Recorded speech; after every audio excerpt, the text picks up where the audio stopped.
Good morning, everyone. Thank you very much for your patience. We have been waiting to have quorum, which we do have now. Thankfully,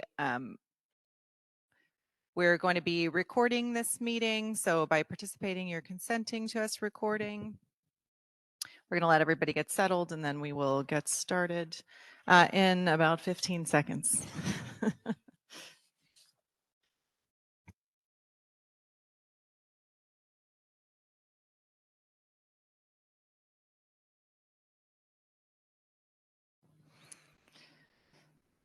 Okay, thank you everyone for joining us live and virtually. If you have any technical questions, please feel free to send a chat to the host on WebEx or talk to one of the POC team members here in the room.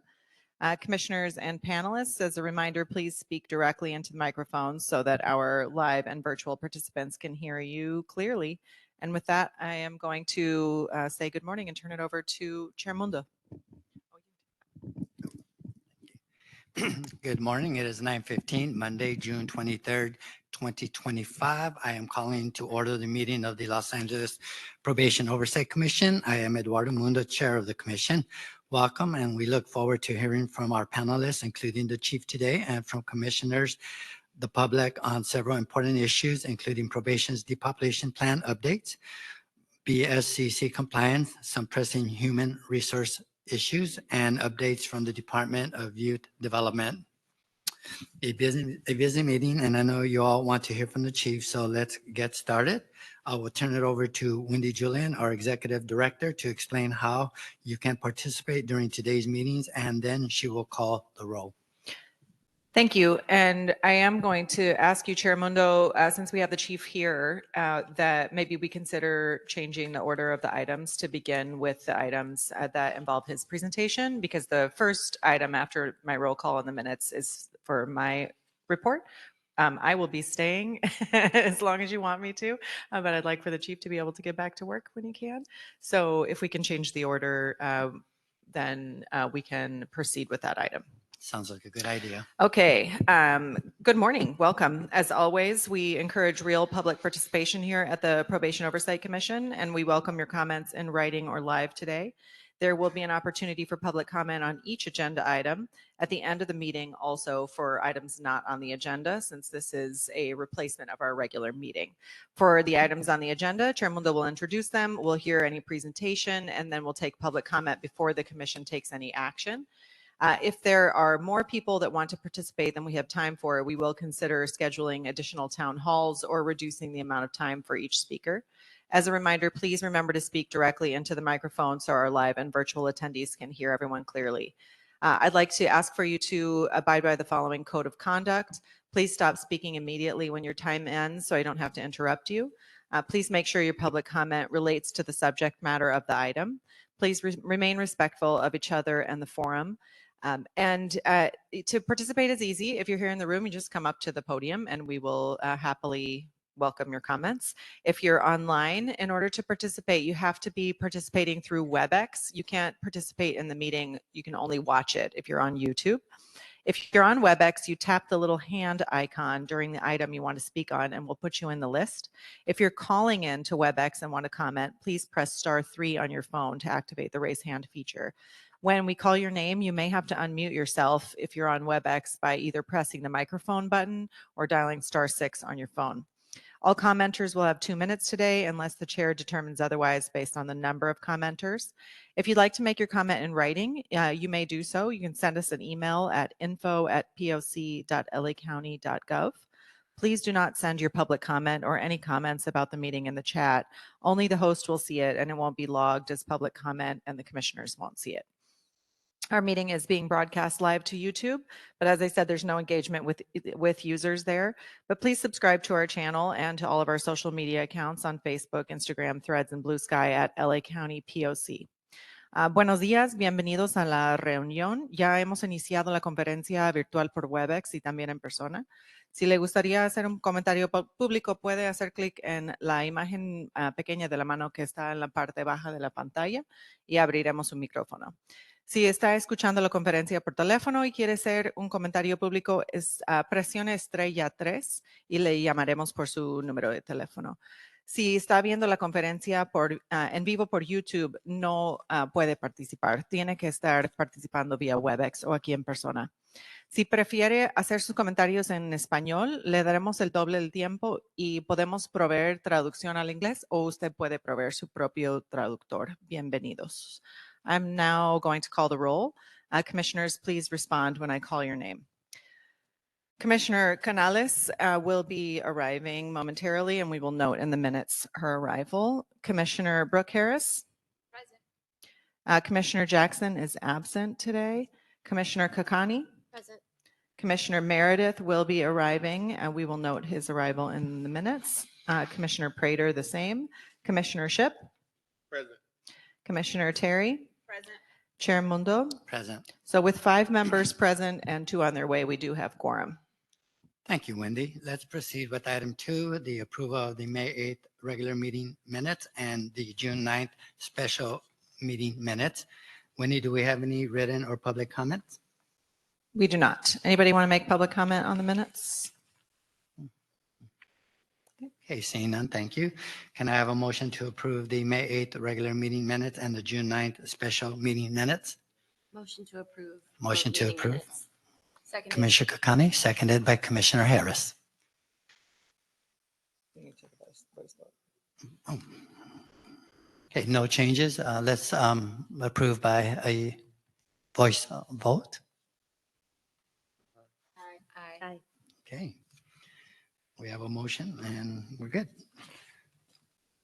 So we are going to skip item 3 for now and return after the chief's presentation, which is agenda item 4, to discuss and take possible action on a presentation from Chief Guillermo Villarosa about updates to the plan to depopulate Los Padrinos Juvenile Hall, including progress on preparing other facilities for the movement of youth, BSCC compliance, specifically the approval of Barry J. Nardoff and Camp Kirkpatrick for use as juvenile halls, updates on the notification processes and communications with families, CBOs, and county programs and service providers who are impacted by the relocations, and response to the POC's recommended depopulation solution on improving the intake process to reduce youth length of stay who do not pose a risk to public safety. Chief, the floor is yours. Good morning.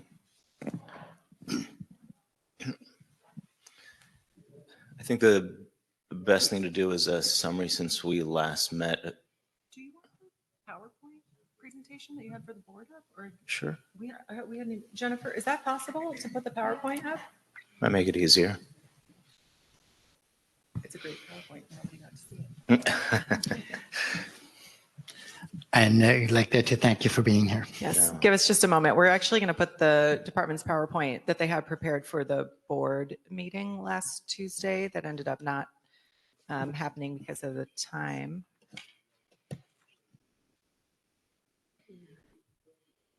But what I can say in You the can get started, interim, sure. yeah, what I can say in the interim is two things have happened since I was last present. One is that the court approved the proposal by probation and for the depopulation plan with some modifications, or rather than modifications, some additions for further information that the court wanted to track.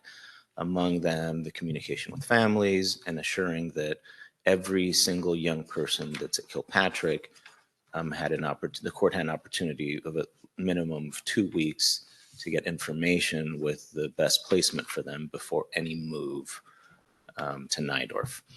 As of today, every one of those youth has had a report sent back to court and is either pending a court hearing or for the court to make a determination. All of them had an alternative recommendation other than a return to Nydorf. We certainly can't predict how the judges are going to determine whether if that's appropriate or not. And so we're essentially on hold waiting for the outcome of those. So no movement of those young people back to Nydorf as of yet. Somar, Nydorf, so many names for the same location. And with respect to, I suspect you're going to want details on BSCC. The request for the alternative use of the facilities has been submitted to BSCC pending a visit from them, an inspection in Nydorf, and then subsequently a determination whether it could be used as a juvenile hall or not.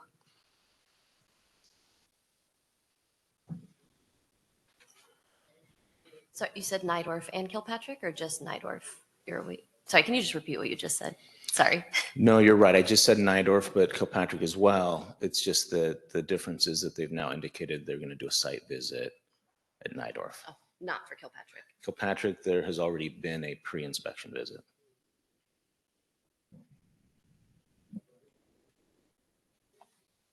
As we wait, can you talk about just the numbers at Los Padrinos and staffing and how that's going? I understand that there was some kind of reassignments occurring. No, so I think what you're referring to is in preparation for these moves, the union and staff have been notified. As youth are moved to other locations, the same level of staffing or near the same level of staffing has to remain at Los Padrinos. The judge has been very clear that this is all predicated on reasonably being able to come into compliance quickly. And since the reason we're out of compliance at Los Padrinos has been staffing, the whole notion has been that if you reduce the number of young people at Los Padrinos, keep the level of staffing, that will resolve. That means is that more staff is going to be needed at the locations where we're moving the young people without pulling too many folks from Los Padrinos. To that end, notices have been sent to staff in the field of their potential reassignment to one of those locations. Additionally, some staff may move with the youth in an effort to have some continuity of care. Those notices have also been provided. Do you have numbers? Can you break that down a little bit? Because what you're saying makes sense, that you need to keep the numbers at Los Padrinos. That's one of the major issues. And also, I think of CVK as the main example. You're seeking to increase the population by at least double, based on the last numbers we got, right, of the number of girls and gender expansive youth that would be proposed to move to CVK. So I guess it would be really helpful. I know it's based on daily population, what your staffing numbers are, but other than going and finding officers from the field, how do you plan to staff up CVK while also maintaining the current level at Los Padrinos in an effort to come into compliance? Well, there is no other place to pull staff from other than the field. That is the last remaining place. CVK is probably a good example because it's not simple math across the board. If you go from 17 young people to 50, you don't use that same ratio to increase the number of staff because, for example, at CVK, you were almost at a 1-to-1 ratio already.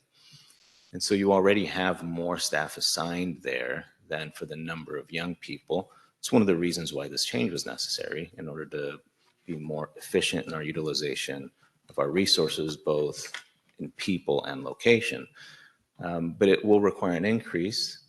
That we already have a list of volunteers that are currently working with the girls in Commerce that are willing to move with them to the new location.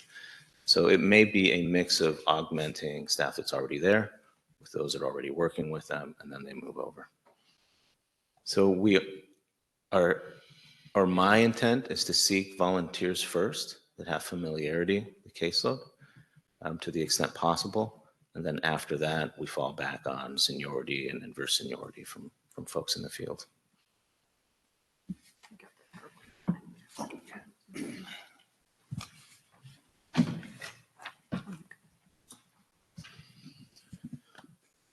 Okay, if we go to the next slide.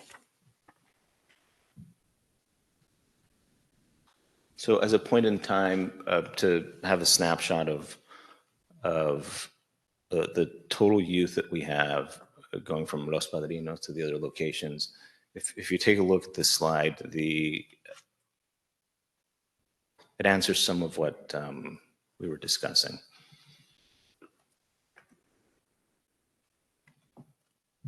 Pine Grove was of major interest to the court because it's outside of our system and it is an opportunity to have vocational training.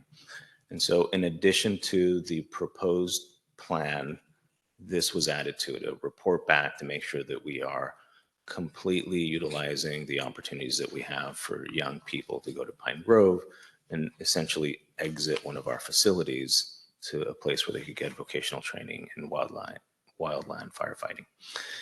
That had already taken place at Nydorf. So every young person at Nydorf had already been screened on whether they would be eligible for a Pine Grove program. And I always remind folks, this is a voluntary program. So we really are trying to do everything we can to make it as enticing as possible, yet being realistic, and the young people ultimately make that decision whether they want to attend or not. We have not had great success in doing so. The court added something that has not been done before, and we have now completed, which is assessing folks that would likely be SYTF that are still at Los Padrinos, so that before the judge sends them as SYTF, I said that correctly, to Nydorf, that we would know whether they would be eligible and interested in going to Pine Grove instead. I'm not sure that's exactly how the state program was created. There has to be a disposition first, but this at least would give us an idea, and perhaps between the public defender and the DA, they would have alternatives. Those assessments also have taken place. And so there will be a report back to the court on the 3rd, and then we'll be back in court on the 18th of July to give updates on how this plan is going. Have you done the assess or expressed interest with the LP predisposition youth, or you haven't brought it to them yet? No, I think that's just whether they're eligible or not. Okay.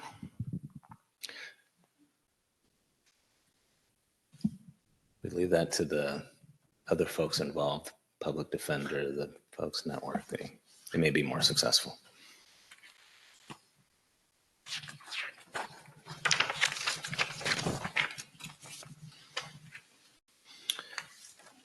Another directive from the court, and I think even from this body, you expressed great interest in, with these dynamic changes at Kilpatrick, visitation is important. How would that be handled?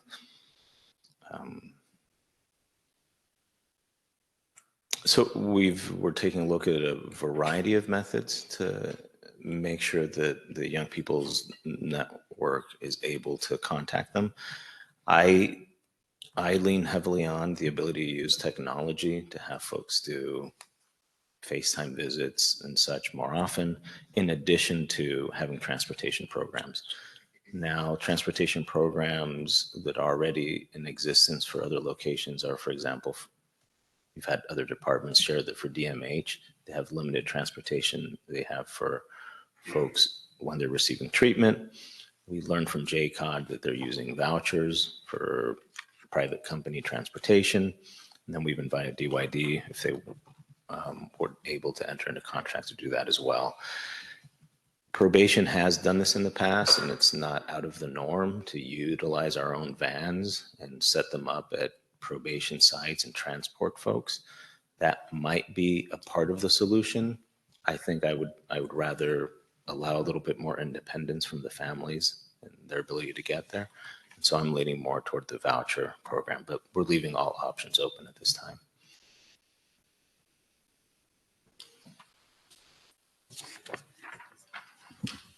Is there a timeline for when, let's say, the vouchers maybe would be implemented? Well, we try to start that as soon as possible after the moves. We wouldn't do that before. And it's possible that there's overlap here. We may have to say, the move comes quickly because it's required by the court, in which case we may set up locations and times for our staff to transport folks for visitation while the contract goes through.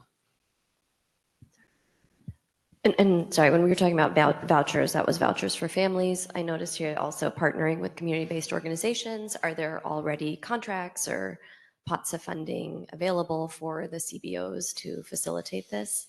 Yeah, we don't have any. That's why we've invited our partners to jump in here on this. I would love for there to be a CBO that steps forward and says, we already do this. All we need is the funding, or for DYD to say this is something we can take on, or to simply take on the JCOD model. I would rather this not be a probation employee function. As you can imagine, there's a number of reasons for that. One of them being we're already short-staffed.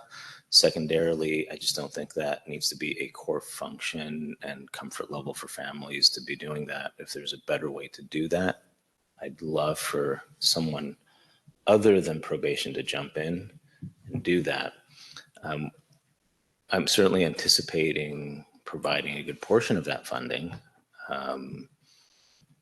But in the absence of anyone stepping forward, we'll proceed as I described.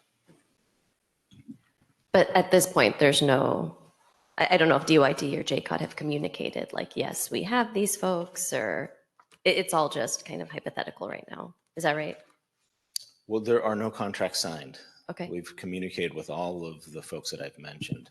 JCOD, when I refer to JCOD, I'm referencing their successful model and what they're doing.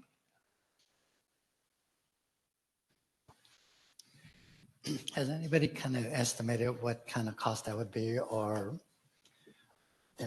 how many pickup points it would be to take families up on Sunday, for example, to Kilpatrick? No, I don't have a cost estimate. It's not, it's a relatively smaller population and not everybody would want to participate. So this isn't a large lift. It's not like the type of program where I would have to get creative and seek funding or ask for additional funding or anything like that. Yeah. Commissioner Ship.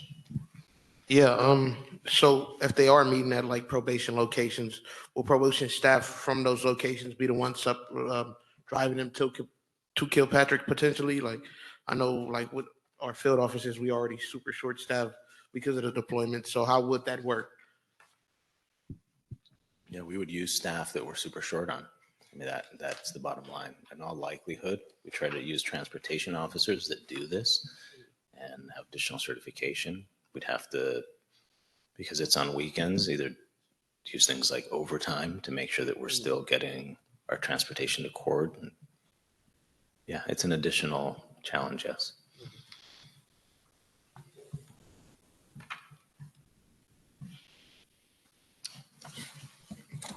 I'm going to go on to the next slide.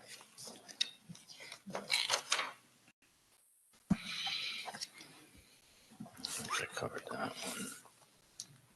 You already talked about. You can go to the next one, Jen.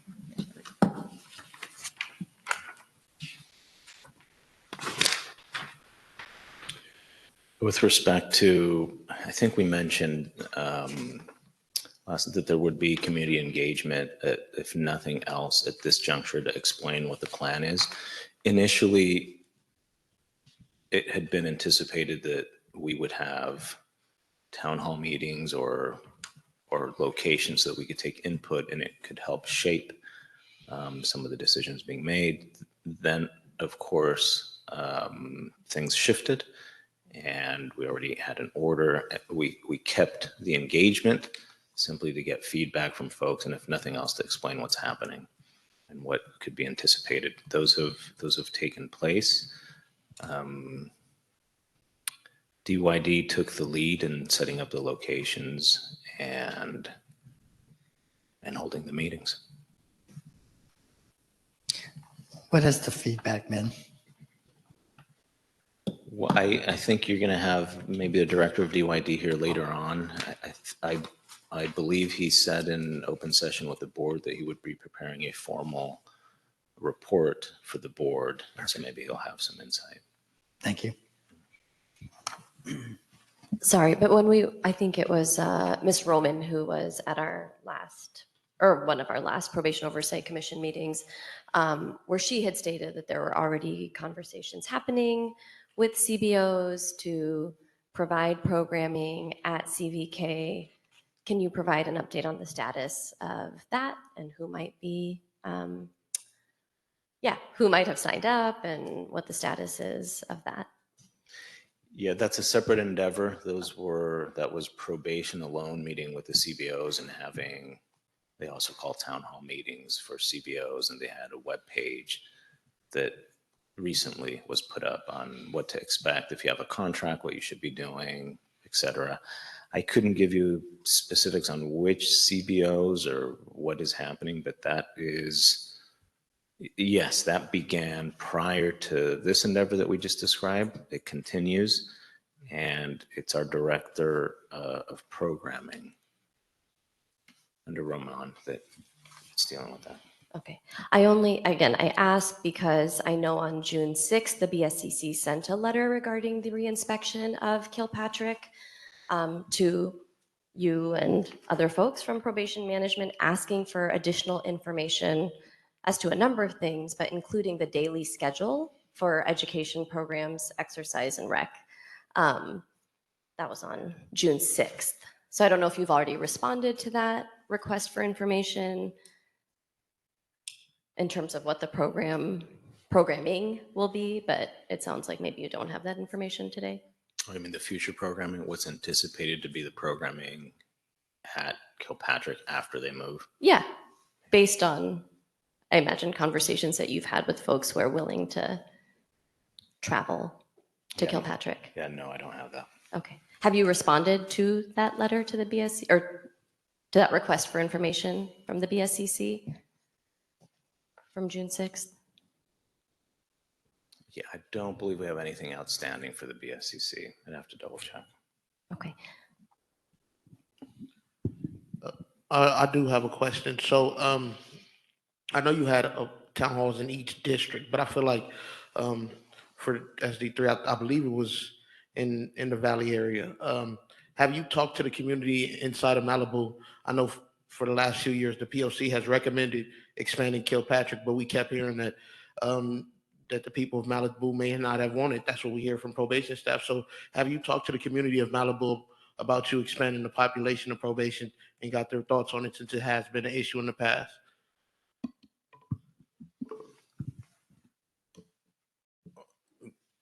I want to be careful here. So we have engaged the city of Malibu as well as the mayors and the city administrators in each of the locations that are affected or where we have facilities. So we have met with Malibu. We're scheduled to meet with them again. It's an ongoing conversation. But in terms of like, if you're thinking like a town hall meeting with the residents, no, we've not done that. We're essentially leaving that to the city managers themselves. We're available to them if that's what they like. That's not been one of the requests so far. We simply give them information, and I suppose they're disseminating that.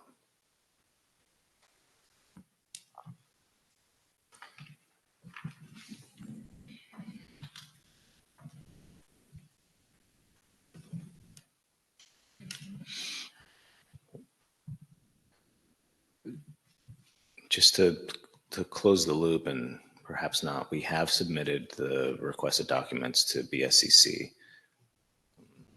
Or Kilpatrick.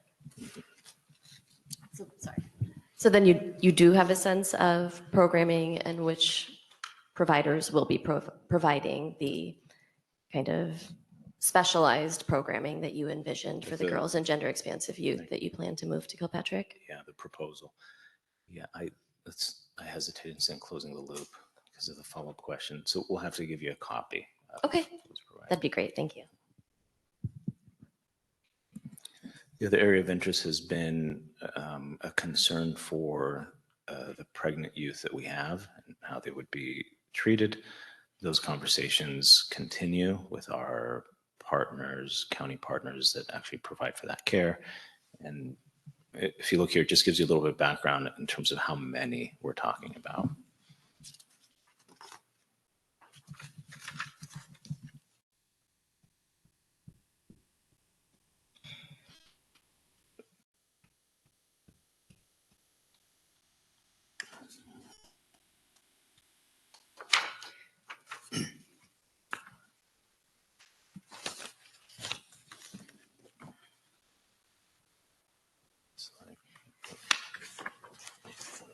really stapled these. I go from right to left. No, it's okay. I'll get to it eventually. Okay, human resources update. Look, this is one of the most difficult parts, which is an ongoing conversation of there's no shortage of attempt to hire more folks. When we talk about having insufficient number of staff, it's not due to failure of hiring attempts. It's not due to failure of our training team. It's not because we're not looking at alternate sources of employees. We've hired an outside agency to do recruiting. It's a very experienced agency. They put things on billboards. They do all. Additionally, our team has continued to go out and do fairs. It's just a painful area because at least once a week, somebody approaches me with an idea on how to recruit. And then I have to make us both sad by saying, oh no, we're doing that. It's just not netting the number of people and interests that you would think would normally come. There could be a number of reasons for that. And I ask folks to not underestimate the fact that with the amount of news coverage that takes place, putting an incredibly negative light on what's happening in LA County probation, that's not exactly where somebody wants to go work. And that definitely has an impact. And trying to explain what the opportunities are and the fact that you could be part of the change is awfully tough when you're trying to entice someone to come work for you. Additionally, this is a tough market, especially for law enforcement agencies. And we wouldn't be at the top of that list necessarily. If folks actually knew what is possible as a probation officer and what we're actually looking for, that's what we're trying to do. I think they would come. But, so one of the things that I've done since arriving here is really explore the utilization of our different classifications. I know I've mentioned here before, but one of the big pushes that we've had is on the DPO2 TNC series, which really is looking for folks that are coming with LCSW, LPCC, LMFT, that might be a different pathway than simply folks that are looking to go through the Law Enforcement Academy. You had a question? Commissioner Harris, followed by Commissioner Meredith. Welcome. So you want to go down? This is a public meeting. Can you tell us what the opportunities are? Can you tell the public and us what the opportunities are for a probation officer with the department to fulfill what you believe is the mission of the department? Well, I know the mission to be, we're not looking for a traditional law enforcement entry-level person. That's not the case here. What we do is we guide and we model for folks to be the best person that they can be during the toughest moment in their life. That's both juvenile and adults. So what we're really looking for is extraordinarily emotionally mature folks that have a passion for being an agent of positive change in someone else's life. That's who we're looking for. We're not looking for folks that already know how to place handcuffs on someone. We can take care of that. We'll train. Are you committed to seeing people for who they are, for who they don't know they can be in the worst moment in their life? That's who we're looking for. That means that we want folks that have some life experience, that understand how to work with folks from diverse background, who themselves have had some experiences that have led them to some insight. And then they have to be committed to being trained professionally. This is not, we're not looking for paraprofessionals. We want folks that understand that we've elevated our deputy probation officer series for the entry level to really be somebody with a bachelor's degree. We have entry level for folks with a bachelor's degree, entry level for folks with master's degree. And we're looking with folks that have a lot of life experience, understanding. They really want to help folks make the right decision in their lives, to really be a steward, a navigator for them on how to do something different in their lives and be there for them. The specifics on the classifications we have on our on our boards. Yeah. But we also want to work with the folks that we have and folks that maybe don't have that bachelor's degree. And so we're working to have a bachelor's completion program so that folks that really have the experience and maybe they meet all those qualifications, but they haven't quite finished the bachelor's degree, we want to have an option for them to do it with us. Do you feel, I heard you talk about the media and some of the reporting that's been done on myriad issues. I mean, I think we say this at every meeting, but you know, Los Padrinos is still out of compliance. It's been out of compliance for 6+ months. There's, you know, the reporting is on some of the major issues is very, very accurate, right? It doesn't mean that it's going into depth about who the people are in the facilities. I'm not saying that, but some of the major issues. Do you take any leadership or responsibility in some of the, you know, morale issues that the staff continually come to this meeting and make public comment that's impacting the department, particularly with, you know, deployment and running a department where people, you know, I met at a facility a couple of weeks ago, someone who's been in the department for a long time, has a, you know, is in the field and is on their 4th deployment in the facility, and they've done it. You know, they made it clear, like, I'm going to do it. I'm committed to the department, but I'm really unhappy about it.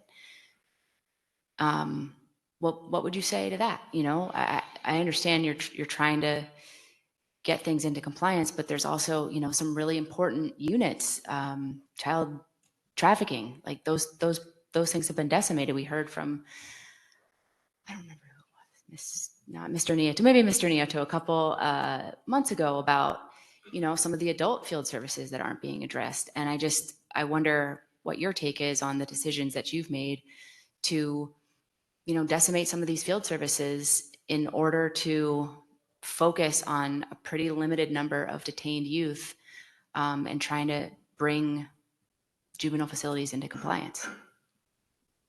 Well, the reporting is not accurate. I think that's part of the problem. There's a kernel of truth, which is not disputed by me. I'm not an apologist. When something wrong or an injustice has taken place, you won't hear excuses from me. But the reporting by the media has been anything but accurate. As a matter of fact, it's crossed over into lies. I have personally attempted to correct that information, and they simply refuse to do it. And so it's one thing to say, Los Padrinos is out of compliance. That's a true statement.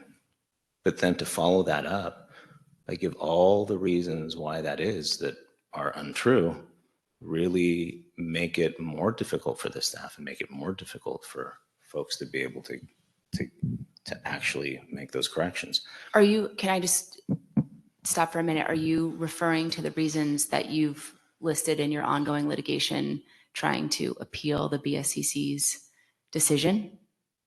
Are No. those some of the inaccuracies that you're listing? No. Okay. No, I'm simply saying by complete fabrication or by, let me give you a better example. So I and this department has been charged time and time again by having, just pick up the paper, by this continuing slew of illegal activity by officers at Los Padrinos being the underlying cause for us to be out of compliance. Is that true? That's not listed anywhere as a cause for, so it's the conflation of separate issues that could really confuse the public and that confuse our employees.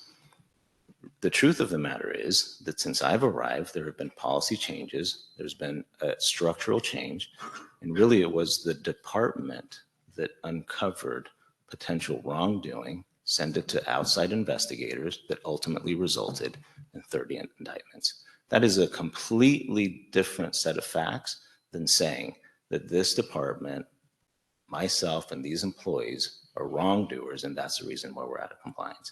So 2 completely different things.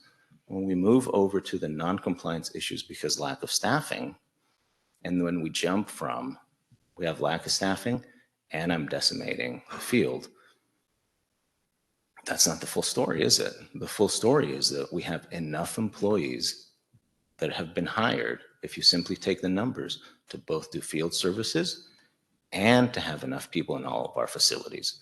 The department has not erred in the number of employees that it has hired, but the truth of the matter is that an insufficient number of employees are either willing or able to come to work on a regular basis for us to meet those mandates. And so it's not that I don't have an understanding for the importance of field services. It's that there are limited options in being able to carry out what is mandated statutorily. It's not that I have a lack of empathy for the field officer who is good at what they do, but have had to be sent into juvenile hall time and time again and have their shifts changes and it's affected their ability to get adequate daycare for their kids because they're held over. I understand that. I don't want that to occur, but I also don't have a magical way of resolving that. And decisions have to be made so that we continue to execute our statutory mandates. And so when I talk about morale, what I ask for is a very clear understanding of the challenges that the probation staff have. I don't need another lecture on how morale is low, not by this body, but by folks on a constant basis that want to talk about, and what are you going to do? My response is, how are you going to help me and those staff members? There are concrete things that can be done to assist them, but they aren't a simple policy decision. I wish I could, through policy or by the use of the budget, change the underlying facts of how many trained officers are available to be in the facility on every given day. There are things that the union and those that purport to be friends of the union can do to assist employees if they're no longer able to perform the duties. I think what has happened, if we're going to be honest with each other, is that this county has, probably for decades, counted on there being a shift of probation officer. So if there's anything uncomfortable, we simply say, wait it out. There's going to be another chief. Don't worry about that. So when we say things like, no, you can't simply call off of work when it's a holiday or when there is a sports team, that's not going to be allowed, then simply say, that's today, wait it out. There's going to be another chief soon enough. Or when there's a policy that says, look, I know this is painful, but we don't have any other facilities. And the only way, from my perspective, we're going to be able to meet the needs of these young people is to do these shifts. And simply, instead of simply saying, okay, how do we make sure that this is done correctly? How do we minimize the impact? That's one way to approach it. Or simply say, we're going to fight it because there's going to be another chief soon enough, and we'll call for another chief. That's the ongoing problem. Commissioner Meredith. This is probably more of a statement than a question. I know last meeting we had HR here talking about 4850. And there's one particular employee that I know that's a veteran employee of the organization, dedicated, normally in the field, had been assigned to work at Los Padrinos in the halls and got injured. And we're now 3 months, because this happened in March, and Sedgwick has not gotten back. And I know you and I've talked about, in my personal view, the ineptness of Sedgwick. This is probably more of a CEO board motion for them to deal with. But if we could get them on time, getting our people back to work would help, number one. And we have people often, they're not even on 4850, they're on their own dime, barely making it. So they got to start looking for occupations elsewhere. And then when they do come to work from the field and they go into a facility, a lot of times they're put on the line person is given a special to do, which is not necessarily appropriate. So I'm just looking for some suggestions here. It's like I said in a question, I know I have a real frustration for all those that don't come to work because they're calling in for a holiday or sick, or I'm too scared. Well, if you're too scared, I know you guys hate when I say this, get a job elsewhere. Because I know there's hardworking people like you, Thomas, out there working in these facilities that have great relationships. I'm just not sure how we get them either off the books or get them back to work. And that's where I'm looking for suggestions, and that includes for the unions. And to be clear, we do have incredibly hardworking folks that are really carrying their job and 2 other employees' jobs on their back. And they're showing up and they're working overtime and they're getting held over. And it's understandable that levels of injury increase, level of burnout increase, or they simply find other jobs if they don't see that there's an end to that. You can't fix a problem unless you understand the components that are really causing it. One of those has been the disability management program that you're referencing, and the fact that it could take so long that really you're either losing an employee or the inverse, an employee wants to come back to work and that doesn't happen. I acknowledge that the department was incapable of managing that program, and that has been shifted over to the Department of Human Resources. There's an entirely different department now managing that entire process in order to be more effective and efficient. They contracted out a portion of that. I think some of that is positive in that they're going all digital, so it's much faster, better for the employee to see, and everyone involved. I was going to start describing it, but I realize I'm not from HR. It's imperfect and still yet to see what type of gains we'll have in terms of how quickly those cases will be processed. I know that what they're charged with now is the backlog. So I think it would be different if somebody files today and goes through that new DHR process is one thing, but there's this backlog of hundreds and hundreds of cases that, I don't know how quickly they're going to be processed. Well, and I'm going to go back to the 4850. And of course, I come from the world of municipal law enforcement. But the CEO was here when we asked that question. I said, what if a deputy sheriff is shot or a probation officer shot? Oh, we're right on it. Well, it should be the same for any injury. It's obviously a job-related injury. They shouldn't be on their own dime. They should be in that 4850 time. And I know this is not in your world. This is at a higher level. I hope the CEO's office is listening. But it's frustrating because we can get those people back to work. And if there are people that are committing the fraud, well, in the past, in prior chiefs, we've actually brought in the Department of Insurance and went after them for the fraud. So I'm just tossing it out because we do have great employees and they're frustrated. And I talk to them, they go, how do we get these people back to work? And then when they say they're too scared to come to work, well, if they were coming to work, there'd be no need to be scared because we'd have enough people. I'm done with my soapbox. Thank you. Commissioner Ship. I do commend you on all of these outreach attempts. I think, this is pushing as far as it can go. I do have an extra question. So what I'm not seeing on here is like community-based organizations. There are a bunch of housings up and down California, a bunch of community-based organizations who work with the same exact population, who live in housing with the same exact population, not do what probation does, but have similar experience to that. Are you outreaching to those partners who do own the housing or maybe work with the same population and trying to bring some of those people on? No, I think you're right. The greatest partnerships that we have are with nonprofits. Typically, we have a lot of contracts with a lot, and we're constantly open to vetting new ones. So if there's, for some reason, somebody in the LA County area that we've not connected with, please send them our way because we are always looking. Going back to the report, this might be a good segue, is one of the other requirements had been from the judge, say, it's a perception that there had been a backlog in terms of step downs for SYTF. Mm-hmm. And the request, I said request sounds nicely. The order was to essentially report back on the increased number of beds. We've done that. So that has gone from, we had Boys Republic, SYTF, 10 beds. Now there's going to be Amity, another 10.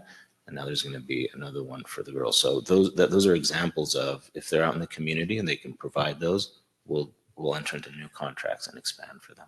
What I was specifically asking, like, are you using those partners to recruit people? Right? Oh, like those for people recruitment. Yeah. Oh, that's good. There used to be a day when that was a typical source of recruitment for juvenile hall. Somebody would be working in a facility, they'd interact with our officers, and then eventually they would come on. It's a good suggestion. I don't know that we've specifically targeted them. It's a good suggestion. Commissioner Terry. I think you touched on this, but are you also working with like MSW programs? So for example, when you were talking about people having that lens and kind of that background and expertise in working with people, those programs have the internship model that they use where they place students in facilities or, any agencies, and then they can kind of transition from there. Is that something you all have considered? Yeah, and the department always has had some interns. This is just an expansion to say, if you have your associate number, we want to hire you now and pay you for this entire period, and we're going to do that. This is a slightly easier portion because we know the schools and we can reach out to them, but that's not all the positions that we have. Part of it is budgetarily. There's only a certain number of positions that are for those, which I've expanded. Now we need to fill in the DPO ones. That's really the number one area where we'd love to be able to recruit more.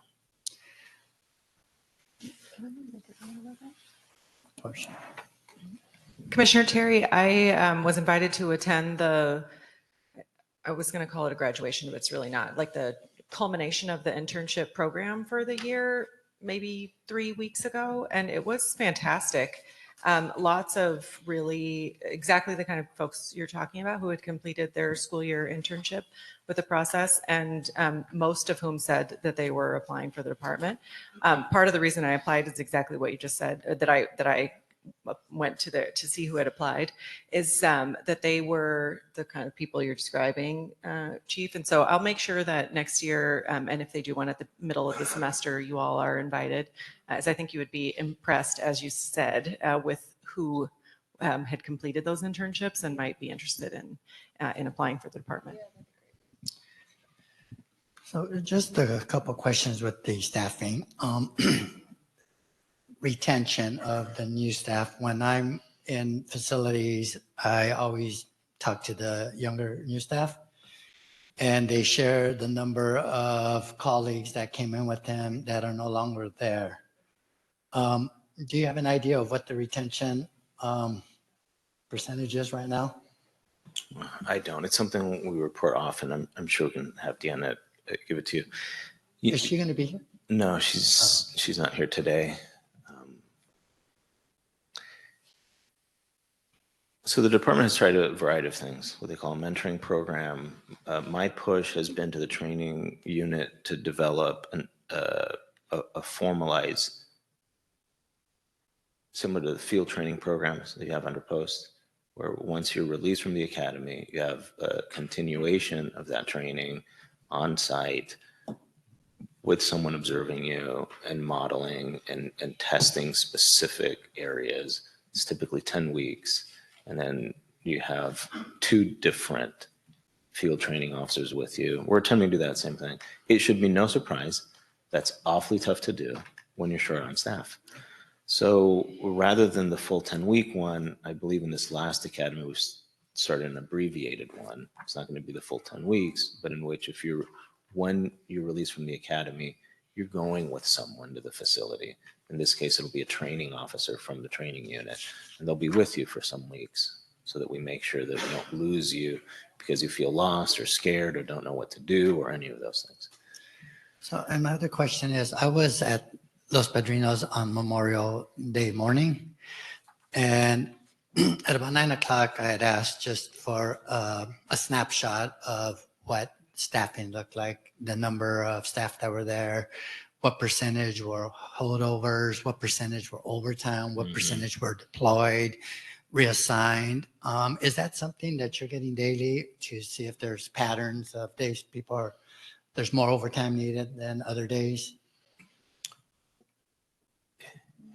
Yeah, I'm trying to figure out how to answer this question. That at differing times, we've gone as far as to open the Emergency Operations Center to per shift review that information, down to leaving it to the superintendent on site in the shift. So we've tried all sorts of models in terms of that tracking. What I can tell you is that the overtime hour expenditure is through the roof. I mean, the utilization of that is not it's not something that you could do long term, and yet here we are. It's been utilized for a couple of years. I sent out a directive, I think last year, saying that if someone's going to be held over more than 16 hours, then I need to be contacted directly. There are attempts at trying to manage this. At the end of the day, the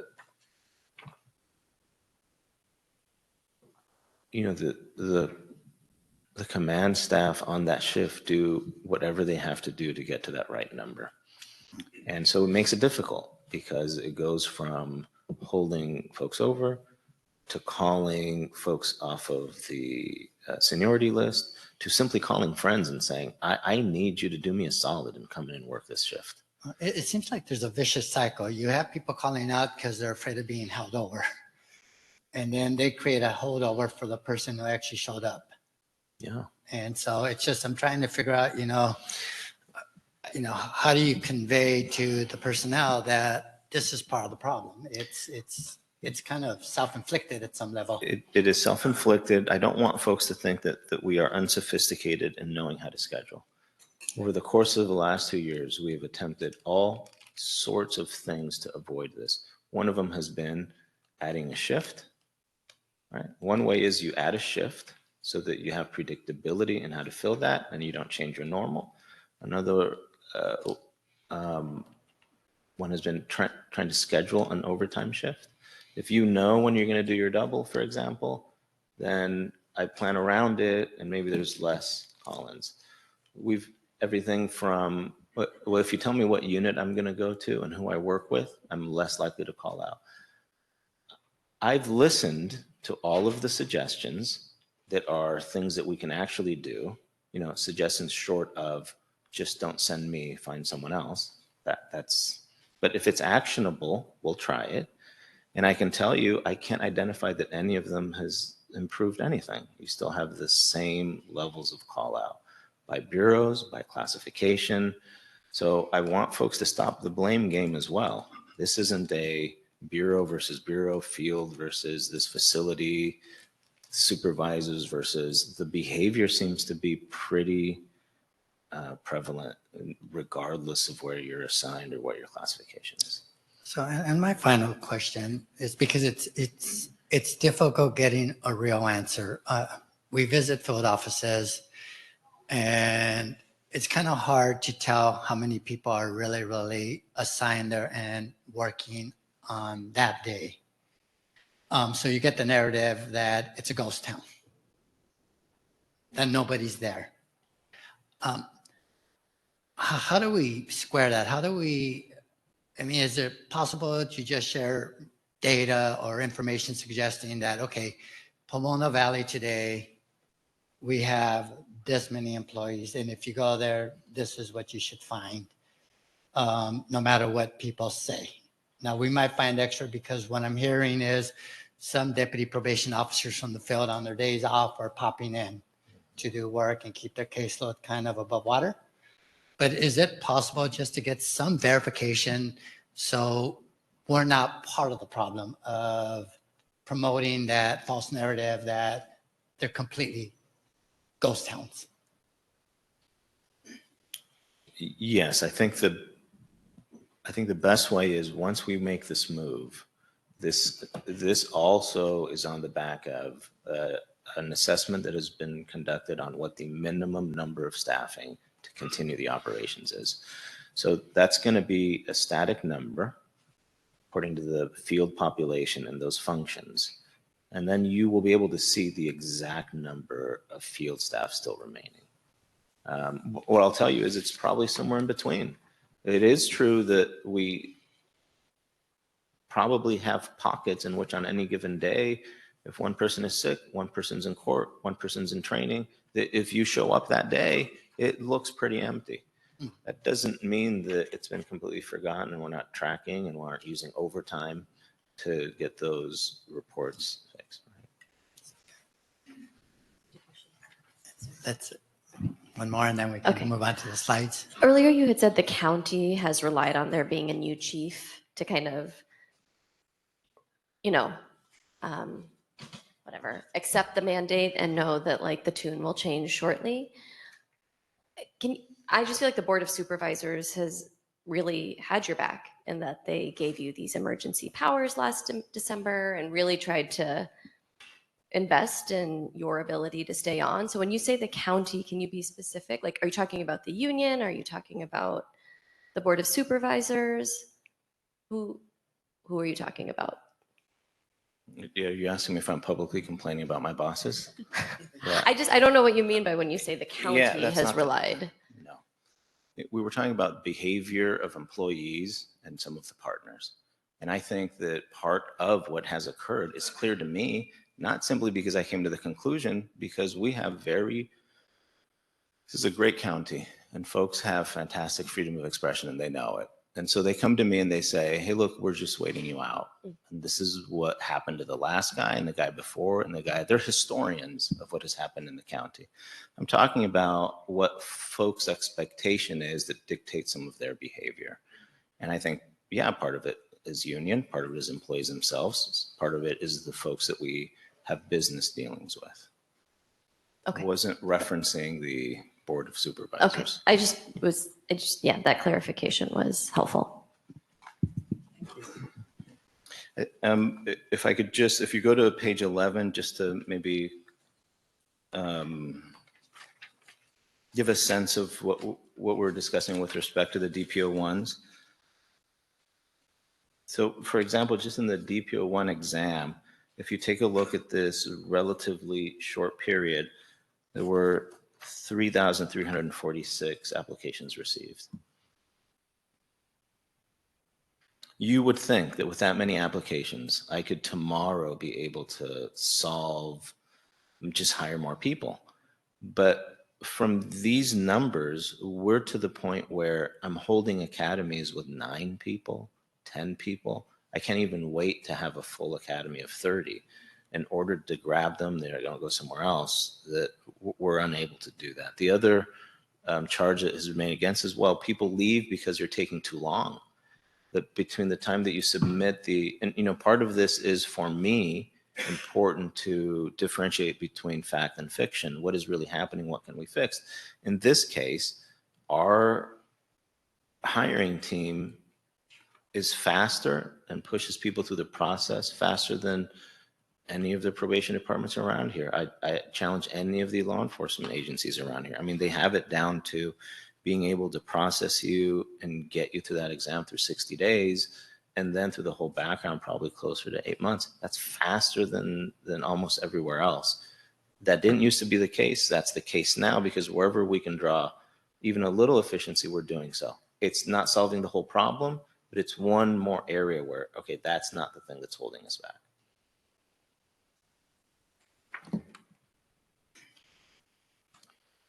I think you want me to go through all the DPO2. They're here. If you do have questions, I'm happy to ask. I'll just end on because I think there had been some questions on the memorandum of understanding through the chiefs of police.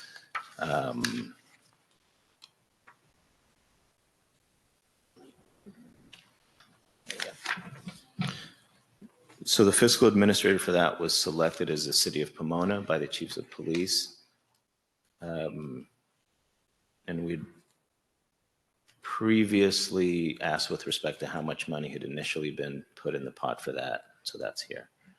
Any questions on that MOU? I'd be happy to address.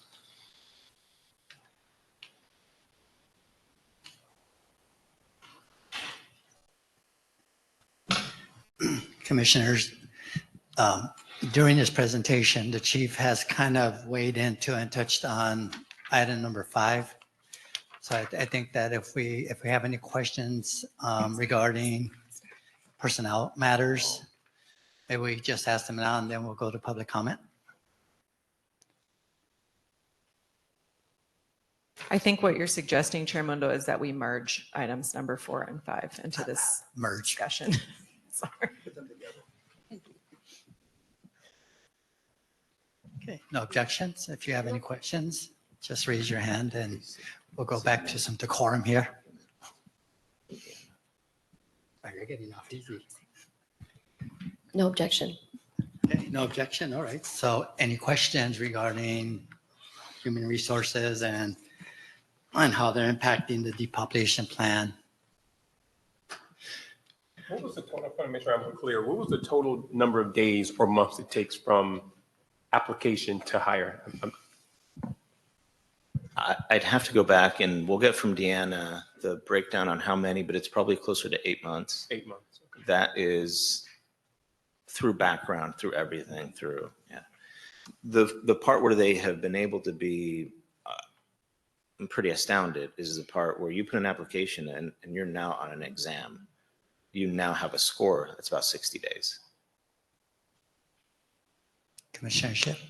Is there a way, I know that the usual process is to go and work in the halls and then you become a field officer, but for somebody who may have worked at CDCR at some point or probation for another county, can they streamline to the field, especially since that's a big area we'll be lacking when we deploy people inside? Yeah, I mean, you're trying to get the union to picket against me because if I were to bring people in and send them directly to the field and not to the halls like they're having to go, I think it would be fundamentally unfair. But I'll say this. I did put out an exam for DPO2s with a $24,000 incentive for laterals. The notion would be these are folks that I already know are going to pass the background. They already have the training. I don't have to put them through training except for site-specific training. And they're coming with experience. So I did put out a DPO2 field officer $24,000 incentive and received exactly zero interest. So had they come, they were going to work in the halls first. Commissioner Kakani. Just to follow up on the impact on field services. So we're talking to a lot of public defenders, or I'm talking to a lot of public defenders who are sharing requests for continuances by your staff because there simply aren't staff in the field to write reports, provide updates to the court.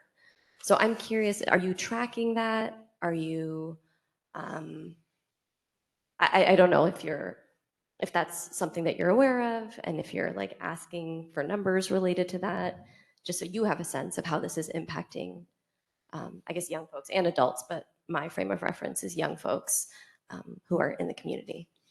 Yeah, and I've met with the courts with respect to where we're falling behind or when the quality is maybe less than where it should be. Part of this assessment to figuring out who we need to keep, what the ultimate minimum is actually going to result in an increase in certain areas. So we have cut down too short in some areas. There'll be an increase in those areas, especially for reports to the courts, while a reduction in others. You know, it's complicated. You're trying to be fair to staff, but staff have different levels of expertise in the work that they're doing. And so in this round, what we're trying to do is to take account of that. So for example, you can't simply replace somebody in a unit because they have higher seniority, when in reality, it takes 6 months to really get good at writing reports. So we're trying to remedy that, and we're likely a little short in some areas, or were. But I guess you're not necessarily tracking that to see how many cases continuances are being requested on. We track a lot of things that, that's, you're talking on the adult side? I was actually talking about the juvenile side. Oh, the juvenile side? Yeah, I'd have to check with what level of specificity. But yeah, they do track that. That's part of every supervisor's job. Okay. I mean, it was a while ago that Ms. Epps was here who shared that she was not aware of that. And obviously, again, that was, gosh, I don't even know, maybe over 6 months ago. Yeah. And so she had asked that I share what I received. And it was just like a redacted, we're requesting a continuance because we don't have anyone in the field to write this report, which essentially means that a young person is not being connected to services, is not being connected to the people that would both keep them safe and keep the community safe. And so every time we get these urgent incident notifications where either a young person has passed or an adult probationer has passed, it's hard not to wonder, was there a probation officer assigned to this person who was supporting them and kind of engaging in the mission that you referenced at the beginning of this meeting. So it feels really important to track those things to understand not just the immediate implication, but the the larger kind of impact of not meeting the mission that you mentioned at the beginning. Yeah, no, absolutely. I don't want you to confuse. If a department head doesn't know something, it doesn't mean it's not happening. I think that's happened here before. Just because I have a look of wonderment does not mean that there are many things that, thank goodness, occur on a daily basis. Tracking has to be done from the first line supervisor forward. That's how you determine when to give overtime, what due dates there are in the system. So that should be happening. I took it to mean, is it like on our comp stat, right? One of the items that we had, which I'd be happy to get back. But since that time, we have met with the courts. We are aware of some of those areas, and we are doing an adjustment on increasing staff on some of those areas. And then just as it relates to the new hires, are you tracking also, you not being you specifically, the department, tracking kind of how long those folks are staying, whether they're staying, like just like the retention piece? Yeah, our human resources tries to do exit interviews, figure out the reasons why they're leaving, see if there's something we could have done. I haven't looked at it in a while. When I first looked at it, it was much less than the perception. So the perception was that, look, almost everybody's leaving. That was not the case. Okay. It was much closer to the norm in law enforcement, where folks leave. It looks pretty exciting in the academy, but not so much when you start doing the work. It was pretty close to that.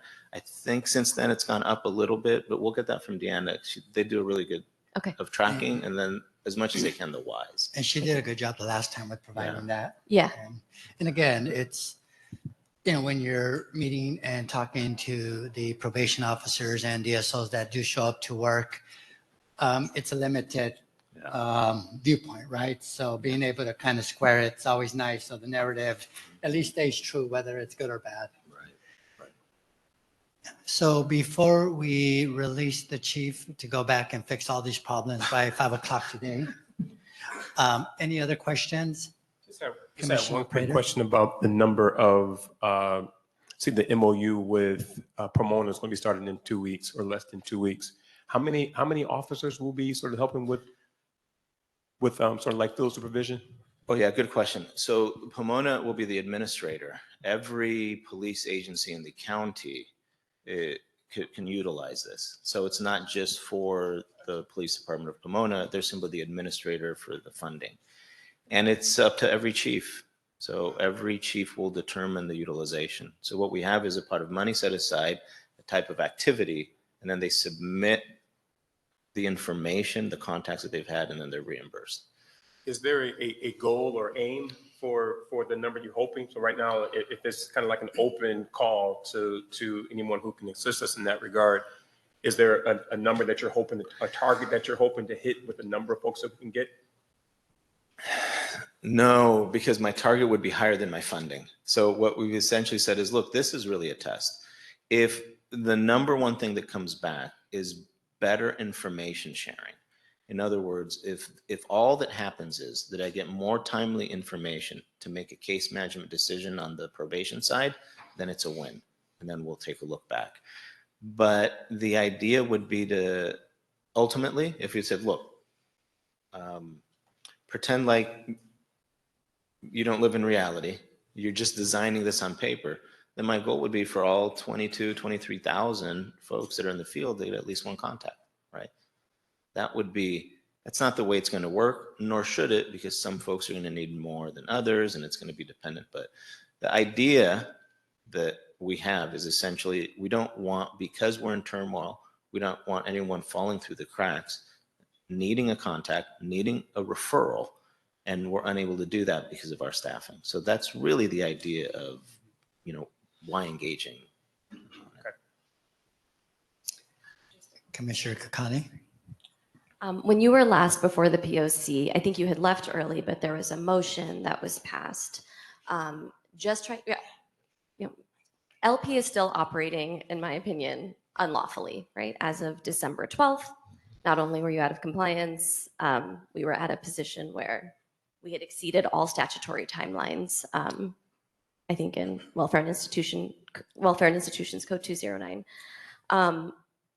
And to me, as you're talking and you're like, we've got a limited number of folks, and we're not moving anyone from LP. So that means we're taking more folks from the field to staff up, whether it's Barry J, whether it's CVK. We know that the staff doesn't love that. So it doesn't feel sustainable to me. And it doesn't feel like we're paying enough attention to the depopulation of Los Padrinos. And I don't mean depopulation in terms of like moving them to different facilities, but I mean like decarceration. And I feel like there's been this narrative that like every young person in there is a 707B, violent, like needs to be there. And yet we've seen data now where a significant number of young folks who are inside of LP leave within 30 days. And so I think I had asked if there could be some sort of documentation or something provided about at the time it was 153 young folks who I think were at LP who were pre-dispo. Like what that review was of their case files. Who was the group of folks who reviewed them? Who did they talk to? Did they talk to the folks providing programming? Did they talk to folks in the community to be like, what can we connect these young people to so that they can safely be released? Did we talk to their teachers? Did we talk to DMH? Like it just doesn't make sense to me that like only 2 folks were recommended for release of the case files reviewed, if that even, when we know that so many folks are coming in and out of LP every month and that we could actually reduce that population of young folks so that we're not operating a facility unlawfully and ultimately subjecting young folks and the staff who are doing their best to show up every day to really unsafe conditions that then, permeate into case reports and the burden of which falls on young people. So I don't know if that information, if you have that. Just quickly, at the June 9th meeting, there was a written response to part of that question that is attached, not to this agenda, but if members of the public want to see what the department responded in writing to partial, if you go to our website, poc.lacounty.gov, go to the June 9th agenda. It's called Probation's Written Responses or something very creative, like that is how we titled it. And so part of those answers are there. And I don't mean to interrupt your question. I just want to make sure that the members of the public can know that there are some written responses to those questions. Right. I think there's some written responses, but I don't know that it was actually like a complete breakdown. And I think when Ms. Roman was here, she indicated that there were folks who were looking at the case files, but again, like there's no standard against which those that review, or she wasn't able to share the standard against which that review was like based on, if there was a protocol, if there was a, yes, we, I don't know, just some additional context. So in the simplest form, what would be the question? Do you have a more complete response to how young people who are inside LP, how their like case files are being reviewed to determine if there is a way to safely depopulate and reduce the incarcerated youth population at LP beyond just like the 1 or 2, given again that we know that a lot of young folks are cycling in and out of LP on like a under 30-day basis. So I don't concur that we're unlawfully in LP. I just need to make clear because this comes up time and time again. So it was non-compliant by BSCC. However, the case has been taken up by a local judge. As members of the bar, that is the decision maker and the enforcer of the law and the interpreter. In this particular case, the judge had an option to tell us to leave. Instead, what the judge said is this alternate depopulation plan. And so I think this is probably a good example of where we have a breakdown in communication, which is that's a very different place to start a conversation with the community at large by saying you, a government entity, are committing a violation of the law. That starts a totally different sort of relationship and understanding and places to work with each other. That's not the case. I mean, there is oversight, and in this case, there is the local court that has this matter before them. Notwithstanding, with respect to the assumption that we're overpopulated at LP because I'm choosing to detain young people that shouldn't be, is where we disagree. And time again, I've been here, and I think this is a little bit of where the conversation starts to go sideways. First of all, I don't know how you're concluding that off the top. It'd be easier if you pointed to me to the young people that you think are being over-detained, and I'll take a second look. I don't have more to add in terms of the process. The process is reviewed by the judges. And if you just take a look, I just have a completely different perspective. We could talk about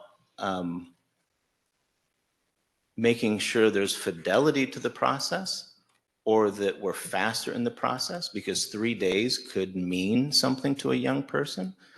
But to simply start by saying, look, we're just wholesale over detaining young people, we disagree. I don't believe that's the case. I look at other factors like the number of crimes, the population, to determine if we are just wholly out of sync with what should be happening here. That's just not the case. Many areas, I began by saying I'm not an apologist, many areas where we need to do better, too many to list. That's what I'm going to go do once I leave here, is continue to push so we do better. We do better in terms of the quality of the interactions we have with young people. We have to do better in terms of engaging. All of those things are true. But to simply, I can't just sit here and agree that this would be solved if we would just get on it and release more young people. That's not the case.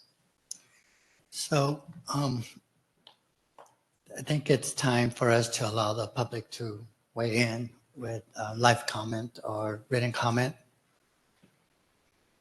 Wendy, do we have any? Yes, just to be clear, we are merging items 4 and 5 on the agenda. Item number 4 on the agenda is the update from the chief about BSCC compliance, the depopulation plan, the POC's depopulation plan. Item number 5 is a report on staffing, and the chief's PowerPoint presented some of the answers to the questions on staffing, and he has said that we can get data from Human Resources Director Deanna Carlisle for the other questions. So we will be taking public comment on both items number 4 and number 5.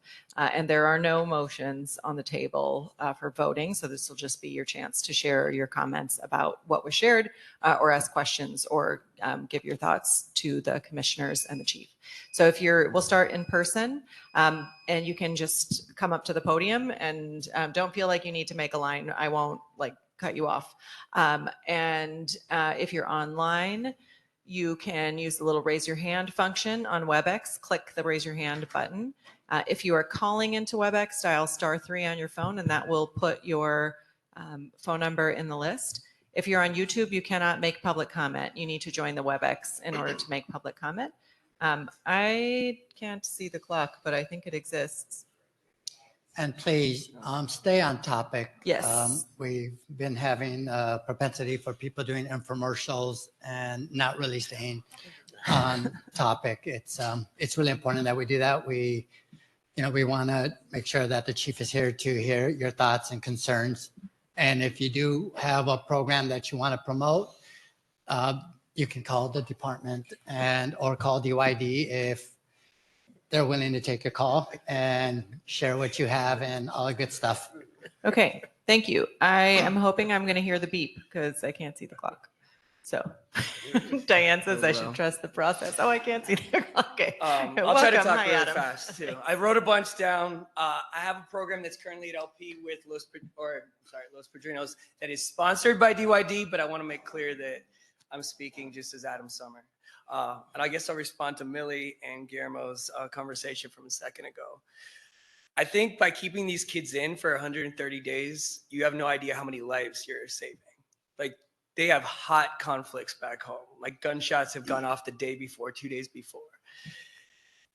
So by releasing them that quickly, kids, teenagers, they have a short attention span and they move on to the next thing and the next thing. But if you do that within 2 weeks and you put them in the exact same neighborhood in the same situation, I think the consequences are dire. And at the same time, there's no benefit to probation in doing this, except for bad press. But really, I think it's a brave thing and a courageous thing and an intrepid thing to do, to say, okay, we continue to have bad press, a staff shortage, but we're going to save these kids' lives.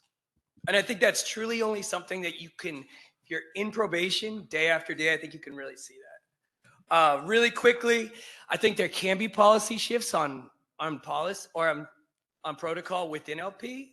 I think it's really irresponsible that we allow these kids who have just gotten in fights minutes before to go right back on the floor. And I know probation staff quits because of this, because they tell me that. It's very unsafe. And we don't have always ex-law enforcement or ex-armed forces, which would be amazing. We don't have the physical presence to deter this. Really quickly, I'm running out of time. I'd love to speak again. The rec areas that have way too many places where these kids can hide out, and that's usually where stuff happens. Every single rec area does. That is a huge deterrent for probation because they can't be everywhere at once, and that's not their fault. Also, tort litigation is a massive deterrent right now. Everybody has awareness of how bad media attention has been towards Thank you. juvenile correctional Thank you. officers. So, all right, sorry, but thank you. Hi, Mr. Bell. Oh, hello. That was a great comment. But I want to talk about the depopulation plan. We had a few town hall meetings. I went to the one at Rocky with Ms. Novak. She did a wonderful job, by the way. Good job, Ms. Novak. But I'm just comparing the information I'm getting from different meetings that we had, and just wanted to, ask the question of, I'm hearing about CVK. One thing I've heard was the officers there are going to stay where they're at, and the ones who work with the girls at Kirby are going to come over to CVK, and you're going to work with what you have. Then I hear that they're going to be all the women from Kirby and LP was going to be pulled to CVK, and the men were going to be going to Barry J. So, just a little conflict, and I wanted to see if you could clarify that for us as well. As far as the staffing levels, it is going to be hard. I'm going to debate the scared thing 100%, sir. I'm sorry. That's always going to be. I don't think people are fear of the kids. It'd be more fear of management, but not the fear of kids. I think people have lives, and their kids come first, and they do have to put their kids first above the job.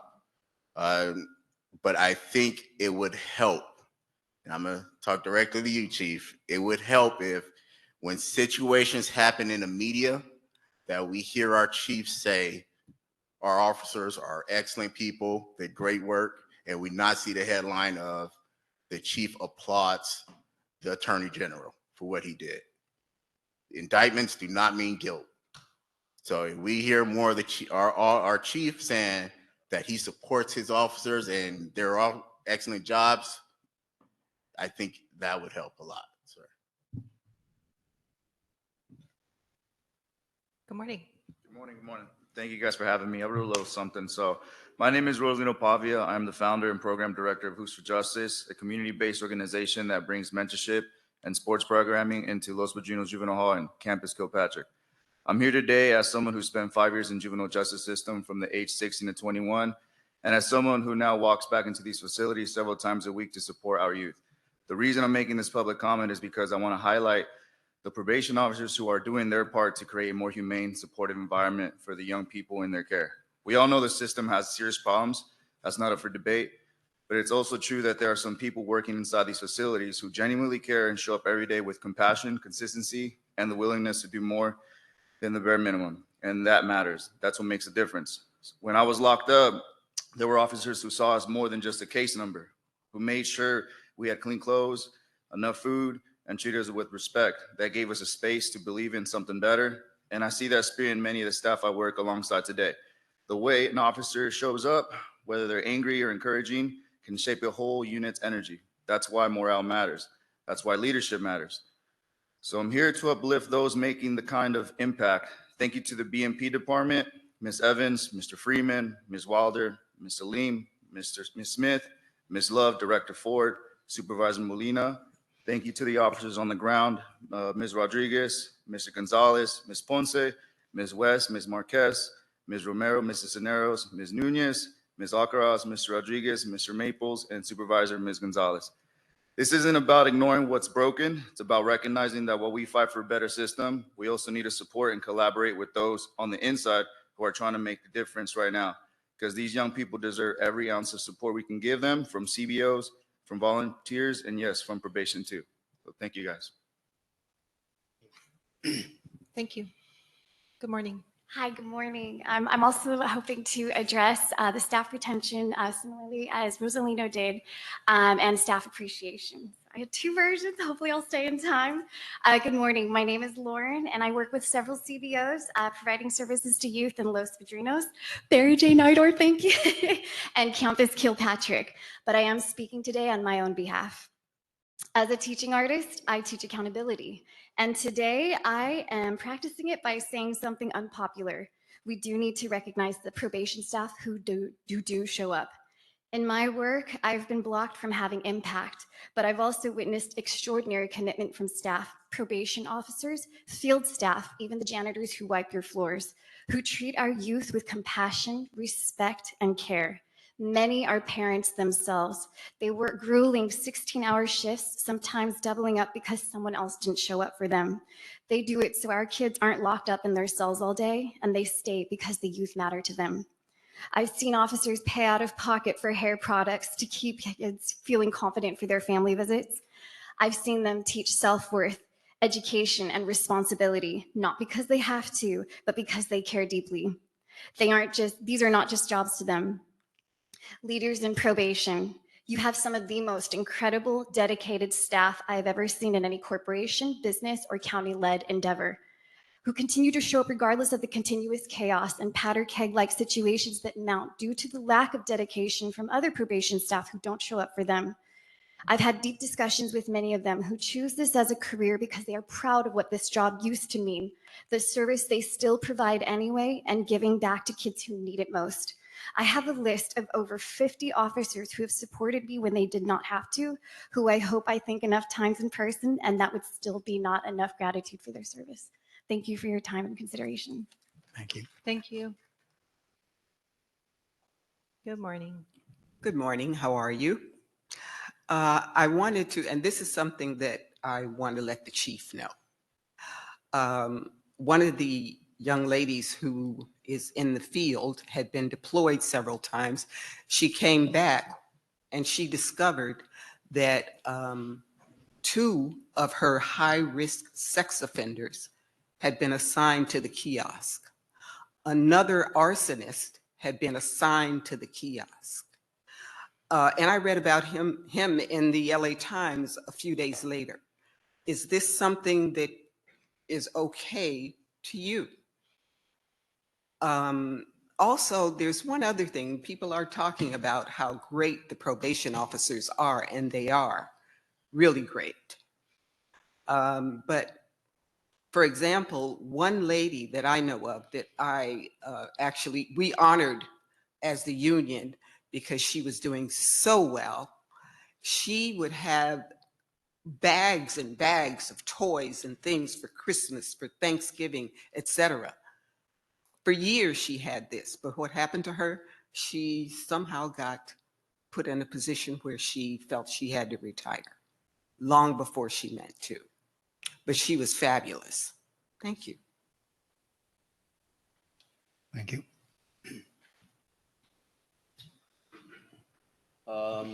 First of all, let's talking about combine 2 items, right? So I want to ask our director, maybe next time if the chiefs talk about 10 items together, that means we only talk for 2 minutes. I think, I take the bus 2 hours right here just for you to cheat on my 2 minutes speaking time because you combine 2 items together. If you want to combine them together, yes, you need to combine the public comments time together as well. That's called equality. Going back to the item that I heard the chief talking about, $25,000 sign-on bonus, and somehow we received 0 interest. That says a lot about this department. I have a hard time to believe that, because if you give someone a hiring bonus of 25,000, I would assume 100 people lining up right here every day. Second of all, I'm talking about the commissioners, that when you have when you have so many politicians that are focusing on the 1% misconduct and then continue to ignore the 99% good work of the probation officers, that's what you get: low morale. Nobody wants to join. That's exactly how you created that. Continue to about the releasing the kids back to the street. Talking about releasing the kids, releasing the criminals, that I want to quote Sheriff Villanueva, because Hilda Solis wants to get rid of the men's central jail and release everything. Using the Sheriff Villanueva's response, that if you believe every single one of them are safe, make sure to release every single one of them back to your neighborhood, not to my neighborhood. So if you want to release all the kids and then you believe they are best of the best human being on this planet, just make sure do not affect other neighborhood. You love them, all yours. So that is my response to the release of the youth. Thank you. Hi, Vivian. Yeah. Can you just take it off? Yeah, thank you.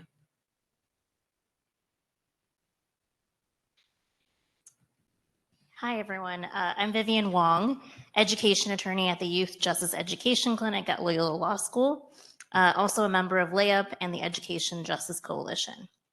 I'm hearing a lot of comments about these young people being criminals, and releasing them would wreak havoc in our communities.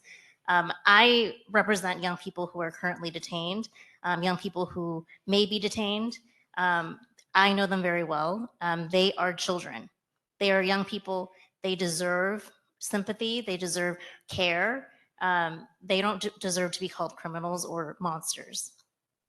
Regarding your depopulation plan, it's also not clear to me how you are determining who is eligible for release.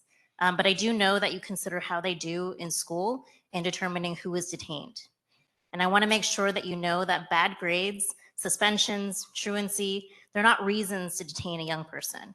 They're reasons to support a young person, to ask if they need help, such as a special education assessment or mental health services, and that should be done in their community schools. Youth do not need to be detained in order to get education. In fact, their education is necessarily disrupted, and locking them up only delays addressing the root cause. So as you continue to assess who is eligible for release, please consult with community-based experts in education to better understand the education system and youth development. Thank you. Thank you.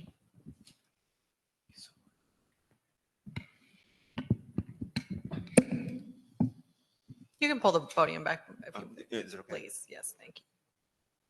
Thank Welcome. you. Good morning. Thank you. Hi, you all. Good morning. Chief, I just want to thank you all. Thank you all for this time. All of you all. I just honestly just don't want to come up here complaining or anything in that nature. But I just want to give credit where credit is due. I've been at Los Padrinos every weekend, and what I can do see, and I want to acknowledge you too, Donald. I do remember I took a course in Glendale in the early 2000s when you and Chief Randy Adams was there. It was a great course that I took, and I appreciate you all. I want to give credit where credit is due with the probation officers at Los Padrinos. I've been there every weekend, and what I can do see, staff, predominantly female staff. In the midst of chaos, there is order. I do want to mention that, and I know your hands are full, and I know you heard all the complaints and this, that, and the third. You heard it all, and I'm sure. But what I do want to just focus on are those that are working those excessive hours and still be able to provide and have the heart. Because right now we're living in the times where it's the heart that's being shown, in these communities, not just necessarily the behavior, this, that, but how are you really treating the youth? And who are you when you say you're signing up for the youth and you're being there for probation, but what does your actions speak of? And I just want to just give credit for those that are down there that are putting in that work. And I know it starts at the top, because oftentimes we sit at the top of these pyramids, but we forget what the depth look like, you see. So I just, for me, being on the other side of the fence when it shouldn't be a fence, you could just really genuinely see the staff that are working there that do have the heart that they do. And oftentimes I would ask you, sometimes just hear what they have to say. And I know oftentimes, I know you heard it all, but just hearing their voices and just hearing those that are at the top in these facilities and their concerns, I guarantee you a lot of what you have gone through can be lifted overnight by just hearing them and working together as in unity. Thank you. Thank you. Good morning. Good morning, Helen Eigenberg. I just want to say, first of all, thank you all for holding this meeting this morning, because with the BSCC not addressing back on, when was it, June 12th, Barry J., because they didn't have the information that they needed, Chief, to put them on the agenda, and then the BOS not addressing it because they ran out of time or whatever the reason was. The silence is really overwhelming as well, and it makes everyone feel really scared. So thank you for having this meeting and letting everyone have a chance to talk and to ask questions. You know, I just keep thinking and listening to everything. Brian Stevens has this great quote that all of us are more than the worst thing we have ever done. And I can't stop thinking about that when it comes to when I think about the kids that are in our custody and our care. And I don't want to lose sight of that. There's so much uncertainty right now, and things are going to move really quickly when they happen. And we must be working with the North Star that we are setting these kids up to succeed, whether they are in our custody or back into the community. I think it's really, really important. And I know that back in December, I believe, the Vera Institute did find that 40 of the girls were eligible to be released. And I think not forgetting about decarcerating those that we do know are eligible to come out of LP, we should be focusing on that. No one should be staying in LP that can be back in the community. And we really need to keep that at the center of the focus. So I just want to, just say again, we need to support the youth and the staff as best as we can so that everyone can succeed to their full potential. Thanks for letting me speak. Thank you, Helen. We're going to go to our online commenters, and we're going to begin with Antonio Canul. Antonio, you may need to unmute yourself after we unmute you.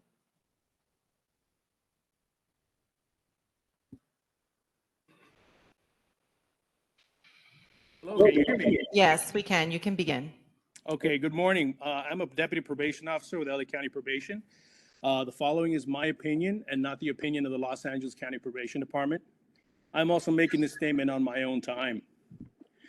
As a post-certified instructor in the use of force, firearms, less lethal munitions, de-escalation, and other topics in law enforcement, combined with my training and experience with working in the juvenile halls, camps, and conducting field operations, I'm publicly making a strong but respectful recommendation to the Chief Probation Officer and the Probation Oversight Commission to make changes to the Residential Treatment Services Bureau policy on allowing the issuance of OC spray to the DPOs that work in the camps with predisposition WIC 707 youth in an open dorm setting.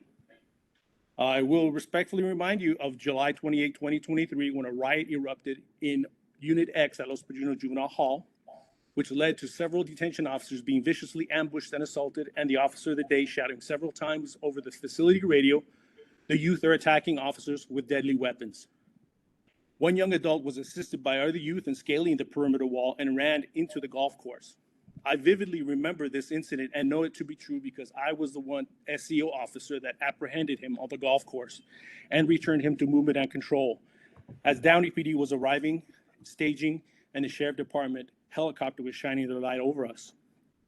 I will also respectfully remind you of November 4th, 2023, when youth in the same living unit assaulted a female supervisor, took her keys, and a group of youth made their way to the perimeter wall once again.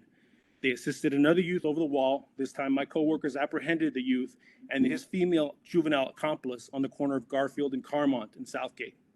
I was there as well to take pictures of the evidence. Mr. CPO and ladies and gentlemen of the POC, we do not want a repeat of 2023's escapes. If these occur in RTSB, we may be mounting search and rescue operations in the foothills of the Santa Monica or the San Gabriel Mountains. Thank you.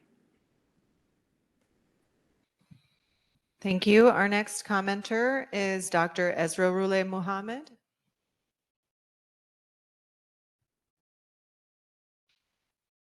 You can unmute yourself.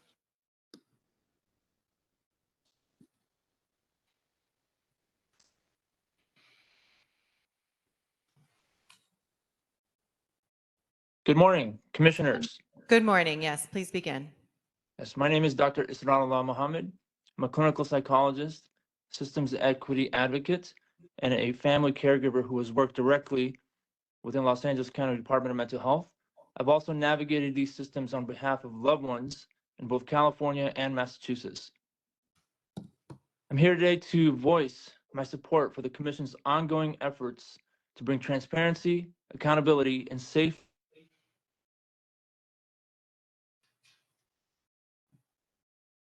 We've lost your audio. Oh, can you hear me now? Yep. I'm so sorry. Yes.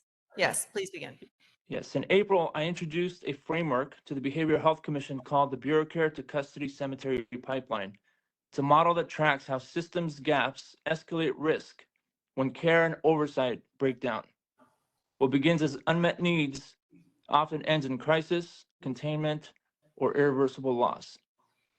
I have developed a prevention-based companion framework called the B2C 3A Pipeline Prevention Model, which is designed to support ethical implementation, trauma-informed infrastructure, and real-time accountability. Sir, can you keep on the agenda item, please? It's agenda item 4 and 5. I have so I just wanted to emphasize that I developed a prevention framework called the B2C 3A Pipeline Prevention Model, and it's designed to support ethical implementation, trauma-informed infrastructure, and real-time accountability.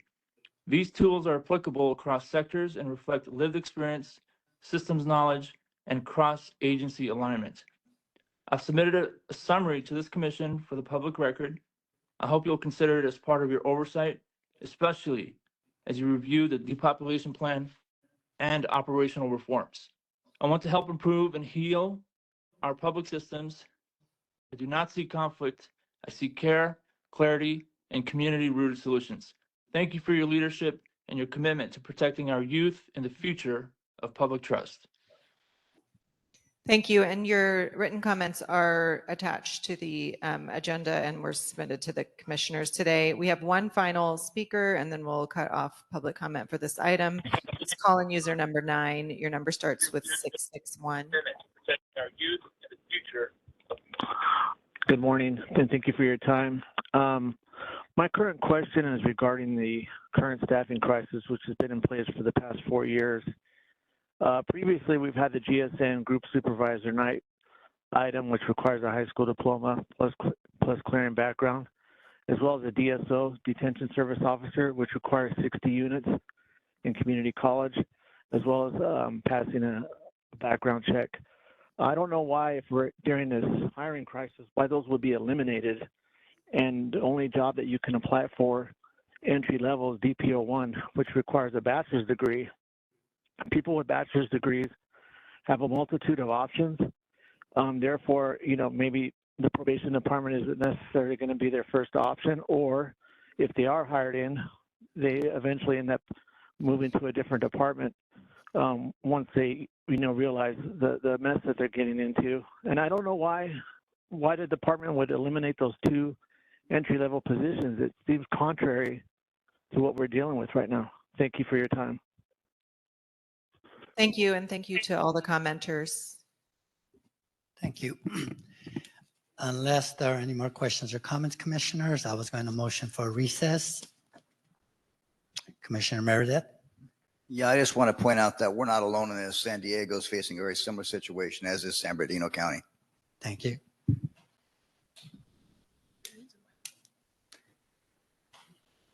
Well, seeing no question. Oh, Commissioner Ship. Yeah, and then maybe this is more for the community. Like, I don't think nobody's advocating just to let kids come home or but there are other ways that we can support young people without them always have to go into a juvenile setting. What I will say is that there are a lot of probation officers from top to bottom that are really good people who really work very hard. And so I want the community to know that we understand that, and our job up here is to make sure that you understand what we understand as well. So Just want to underscore that comment as well. Just a thought and just one other comment. Is there, if we can agree that this has been a crisis staffing, right, for some years, are there not, like, understanding that it takes 8 months to kind of get someone hired, is there not some sort of, I don't know, emergency declaration or that can be declared for the department or for the county that allows us to fast track, folks to get hired? Like what other levers are at our disposal if we know that our young folks are in need of care and it is taking nearly a year to get someone hired? It seems like we have a crisis on our hands, and I'm wondering if we can appeal to the Board of Supervisors or the CEO's office for the county to figure out some kind of emergency loophole or mechanism to kind of get folks hired swiftly. And that's so. And the second part is, as we were thinking about young people who are going to be eligible to step down into less restrictive placements, we rely on field officers to sort of make sure that they can support CBOs to sort of do that work effectively while folks are serving their time while in community. And if it's taking 8 months to kind of get folks hired, and there are a number of youth who are eligible to step down into LRPs, I'm concerned about the ability for us to support the community-based organizations who are housing and supporting those youth, and for the community itself. And so I wanted to kind of put that out there. Yes, you should be concerned about all of it. You're right. When there isn't staff in one place, it's tough for that continuity. There are a number, it gets a little complicated here, but essentially much of the work that you've described really could be done by probation assistants. These are the non-sworn components. And so we haven't done like a full dive into all the things we've done with respect to classifications, but we've created an additional classification. It's called a probation assistant. That's a non-sworn item that can do many of those functions that have to do with support, risks and needs assessments, check in with folks. And so that item has been created, and when they're a process of hiring folks into that. That should help. Not everybody needs to be a sworn peace officer, right? And that's a different pool of folks, and we can bring folks in that have a different experience as well. Or it could be for folks that were probation officers. They can no longer perform the peace officer functions if they so select to go into those. That's another possibility. In terms of expediting the hiring, I wouldn't recommend it. I think that part of what's important, especially for a chief, is I personally deputize every peace officer within the department. And if they're not vetted and we are cutting corners to bring folks in that shouldn't be, that is really a recipe for disaster. So that's the minimum it takes to get somebody through a background investigation, to visit their neighbors, to look at their history, to determine whether in fact they should. There are other areas that, on a different occasion, maybe we can discuss that could maybe expedite. For example, it's not the hiring of peace officers, it's that post and BSCC are different components. So if I have tomorrow someone who is a campus police officer, the fact that they're already post-trained, I cannot advance them to simply take the juvenile training that put them in. That's a whole category of people that is not available to us because it's a whole different kind of peace officer training. Same thing for our reserves. I can't just take a reserve officer somewhere else that they have on their heart that they want to work here a few hours a week. I can't do that because it's a separate entity. The post component is only the 2 weeks, 832. All the other training is through STC under BSCC. So there are these two state agencies that really don't allow for crossover. So if we're really talking about efficiencies and where to be able to pull people or even part-time folks, that is a challenge. I would not seek to shorten or skip the background piece for peace officers. I'd rather say, well, tell me all the things I don't need to use a peace officer for. Let's hire the appropriate people there, and then continue the significant vetting that we have for peace officers, because we put people's lives in their hand. They, like everybody here is sensitive to, they make detention decisions, they take people's liberty. And I think it's right to put them through that long vetting process. Just to be clear, I'm not suggesting that we subvert a process that is important. I'm just trying to figure out how we can make things more efficient and faster. So I just want to be clear about that. Oh, I get it. Yeah, but but that's a question that's come before, which is I've been asked, look, let's just skip that part, hire them, and then do it after they're here. And so that's maybe I'm answering someone else's question that you popped into my head. And then about the support for for the folks who'll be stepping down into community and who won't, like the community-based organizations who won't now then have the support of field officers, which are a vital part of that, the relationship between probation and these LRPs. Yeah, I don't, this is, first of all, I like the fact that we're in a place where we're saying we want field probation officers, right? Usually the conversation is the field probation officers are in the way of people's recovery, they're arresting for violations, et cetera. I like this place, this discussion, which is essentially, we understand that they are a necessary link between somebody being successful in their best moment. I don't think all of that is sworn work.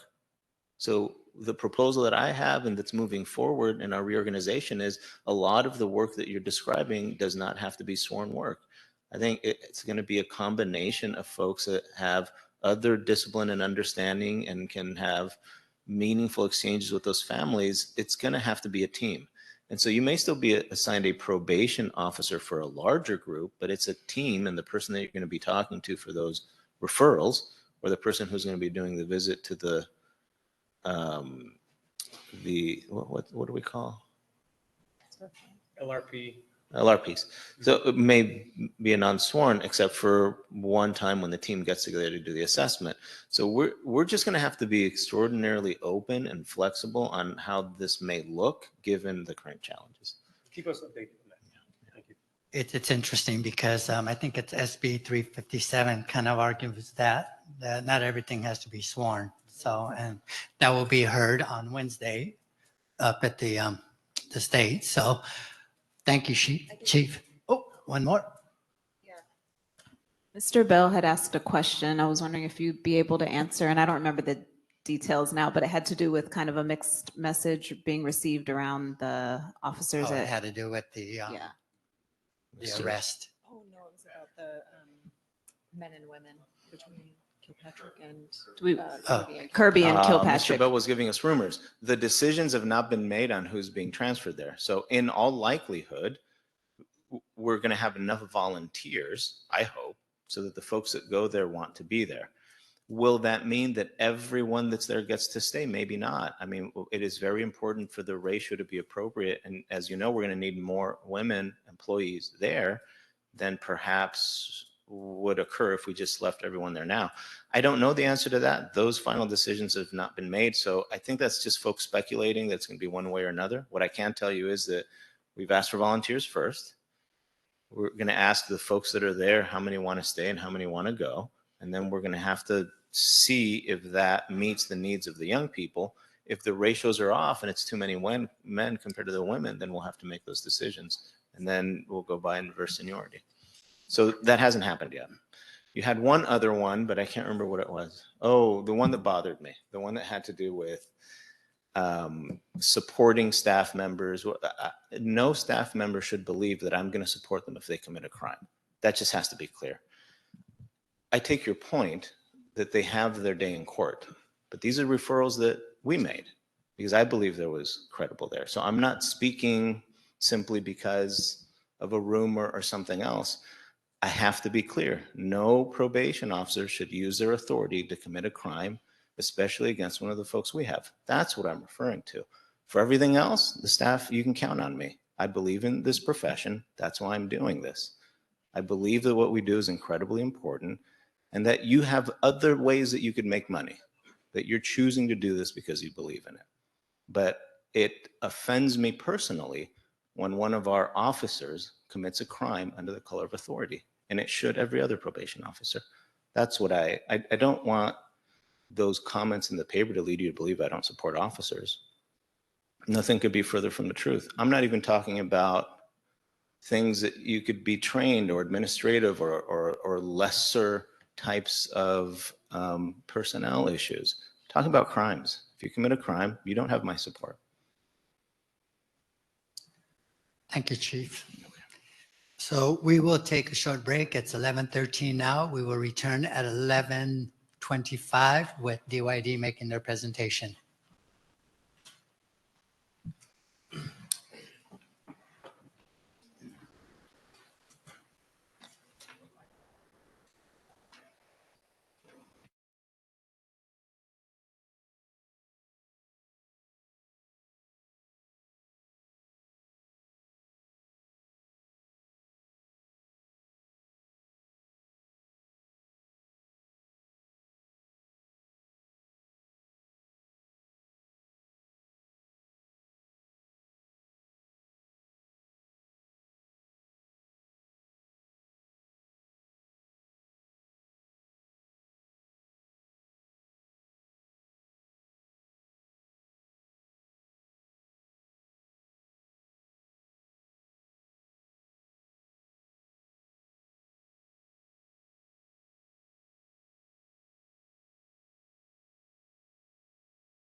Okay, commissioners, it is now 11:26.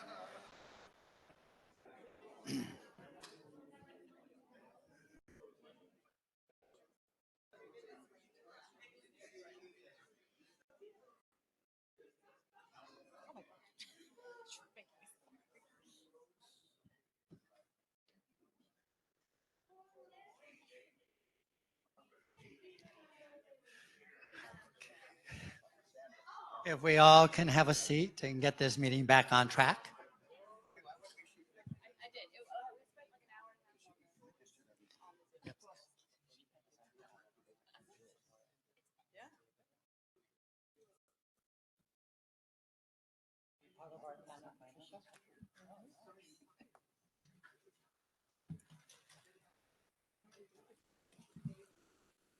He's coming.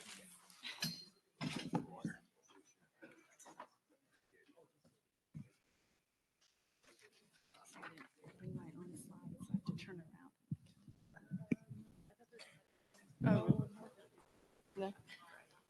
I know, that's my dad. No, I learned a long time ago. Go to where the expertise is. If you don't know. I like it. I think it's good. Oh, great. Yeah. Do you know about this RFK process that the presiding judge is convening? No, but I mean, we heard about it. You heard about it. You guys don't know about it. You guys don't know. We are.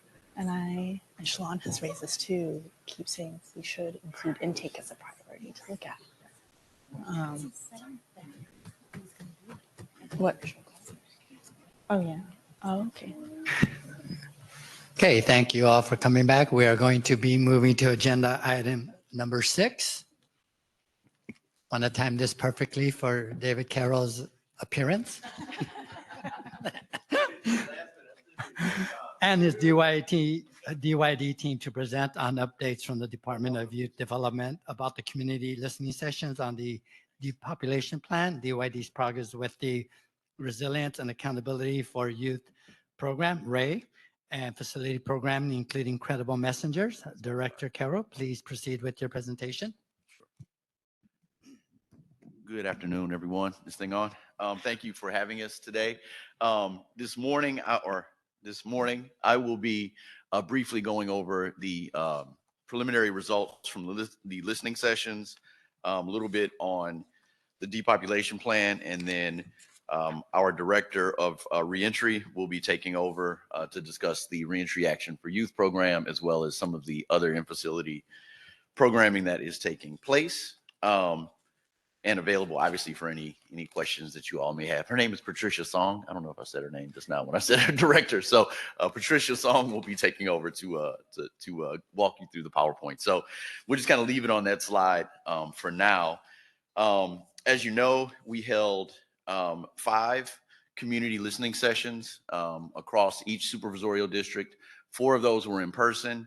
1 was virtual due to the challenges that were created with the immigration enforcement that was taking place the same week as that session. So the one for South LA actually took place virtually out of an abundance of caution.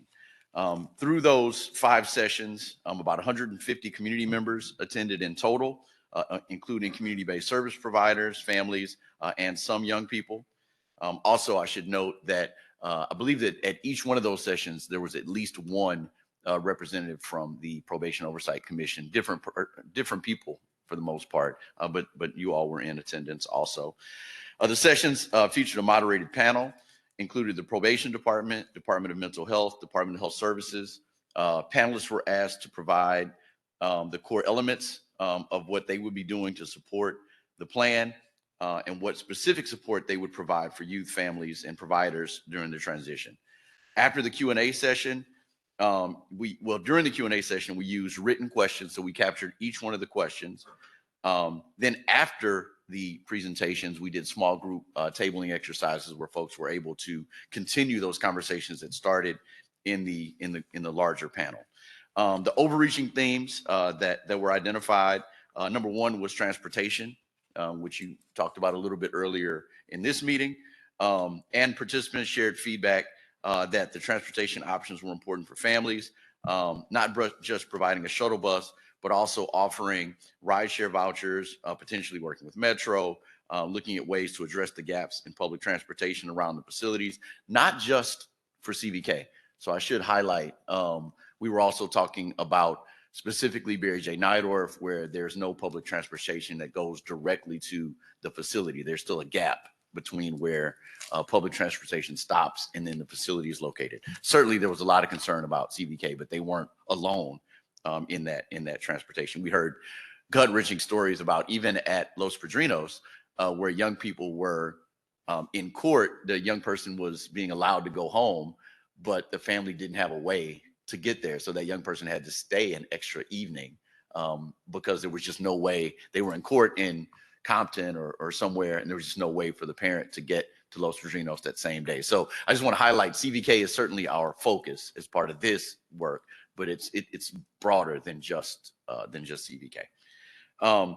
Another theme was resolving some of the gaps in consistent communication, training, and programming to provide a culture and climate in facilities that prevents gaps for access to youth to have access to programs, et cetera. Reevaluating the intake and detention control processes and tools, including expanding the processes for assessing placement alternatives. And then I think one of the things that came out was an ongoing evaluation of communication and community engagement that goes beyond just what we did as part of sharing the components of this plan. So making sure that community engagement and communication continues even when we're not in the time of crisis. I should also share that while these listening sessions were really around the depopulation plan, right? The court-ordered depopulation plan, we did take the opportunity to educate the public that DYD's mission has not changed, right? And our goal is still to keep kids out of the system if we can, right? Through prevention, through diversion, and to look for the most harm reducing ways to serve young people who do find themselves in custody, and to return as many as possible who are eligible to be living in the community, to be in the community with the wraparound services that they need. And I think that is probably a perfect segue to Ray, which is one of those wraparound services that communities, that young people need to successfully thrive in community. So if you want, I can hand it off to Patricia, or if you want to ask me questions now, I can answer any questions that you might have about the listening sessions or the transportation. Any questions? Commissioner Terry, followed by Commissioner Kakani. I know the department had said they were going to put out an FAQ that would be sent to families, updating them on the depopulation plan. Is there any way that some of the information that was maybe shared in the listening sessions could also help populate that? I don't know if there's any crossover that would be helpful for families. Yeah, so we are in the process, our communication team is in the process of capturing all the questions, all the responses for the production of kind of I hate to call it a report back, but basically just a synopsis of the listening sessions. I will absolutely offer that to probation as something that they can include in their FAQ. And maybe if you can follow up to see if they chose to do that or not, or this body, not you specifically, but yeah. Commissioner Kakani. Just following up on the transportation piece, the chief had shared that I don't know that we got a concrete answer, so I'm hoping that I can get one from you around either reaching out to DYD partners or community-based organizations to support with transportation, especially given the times that we're living in, the number of families that might be undocumented, the lack of safety that comes with probation being the transportation provider without any kind of explicit naming of the way probation intends to keep folks safe or whether they can or cannot. So yeah, just curious if you could potentially provide some more detail or like actual. Yeah, happy to. So the conversations that we've had in the listening sessions, in the depopulation plan weekly meetings. Matter of fact, that meeting is today at 2:00. We've been meeting consistently, sometimes a few times a week. Patricia's part of those meetings. We've been talking about transportation specifically. Families have indicated that they would prefer not to be in shuttle buses or in group transportation for some of the reasons that you just named. And there's also some concern about family members potentially having conflict with one another, because you never know, which kids happen to have parents that both needed transportation. It could be kids that were at odds when they were living in community, et cetera. So there were immigration issues. There were a variety of reasons. So the method that community is asking for were much more individualized, either taxis or rideshare. So what we brought up in those meetings was the JCOD, the 1-800 number that they use, that then, you can push a button, and adults have been able to use that to get to appointments, to court, et cetera. What our recommendation was to partner with JCOD. We offered to be part of that. And we were able to, they got in contact with JCOD. So they are working specifically directly with JCOD to be added as one of the items in the queue, right? So that they can then, young people's families can access transportation. There's, along a similar track, there's some other partnership opportunities between DYD and JCOD, where we are looking at being added to the queue for things like court date reminders and things like that. So there was a board motion about a month ago that addressed that. So we think that we can kind of do it all together concurrently, so that addition can be added, so they can have access to the transportation and to some other functions that adults already have access to. So of course, we'll have to figure out the MOU process. There was some concern about the cost, but based on conversations from today, certainly probation sounds like they are willing to foot the bill, certainly for CVK as a pilot. But as I mentioned earlier, I think we should probably look at some of the other locations where parents and families may need access. One of the things that we're doing is canvassing our providers currently to, if the family didn't, for whatever reason, want to be picked up at their house, we're looking at CBOs that may be willing to be pick-up and drop-off locations. So that canvassing is taking place currently. We're also looking at CBOs to be a place where families can do virtual visits if for some reason they don't have the device or the technology at their home. So we're asking which CBOs have a private space where families could go on a Saturday or Sunday to be able to meet with their loved one virtually if necessary. We were looking at those drop-off locations for shuttles and that kind of thing, but I think we've moved away from that. The idea of CBOs transporting young people was one that I was less comfortable with, based on a lot of stuff. But that was something that was under discussion, just to see if there was a CBO that may be interested. Thanks. Okay, I guess we can go on to Ms. Hong's presentation. I apologize. I'm going to be turning around to look at the slides as I speak. I'm excited to share about some of the work with the reentry branch, and want to acknowledge my team in the back, Latasha Matthews, who oversees our facility-based programming alongside Elizabeth Lopez, and then our Ray team, Sahalit Bahiro and Ron. I am blanking on your last name. Sorry, Ron, but they are here with any details to answer your questions with, in case I don't cover them.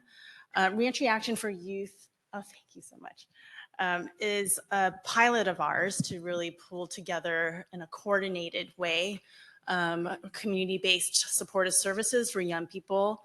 And it's a little bit of a misnomer in that, although we are focused on really prioritizing young people coming back into the community from a carceral setting, whether it's camp, SYTF, or juvenile hall, it really is open to young people, any young person who is court involved.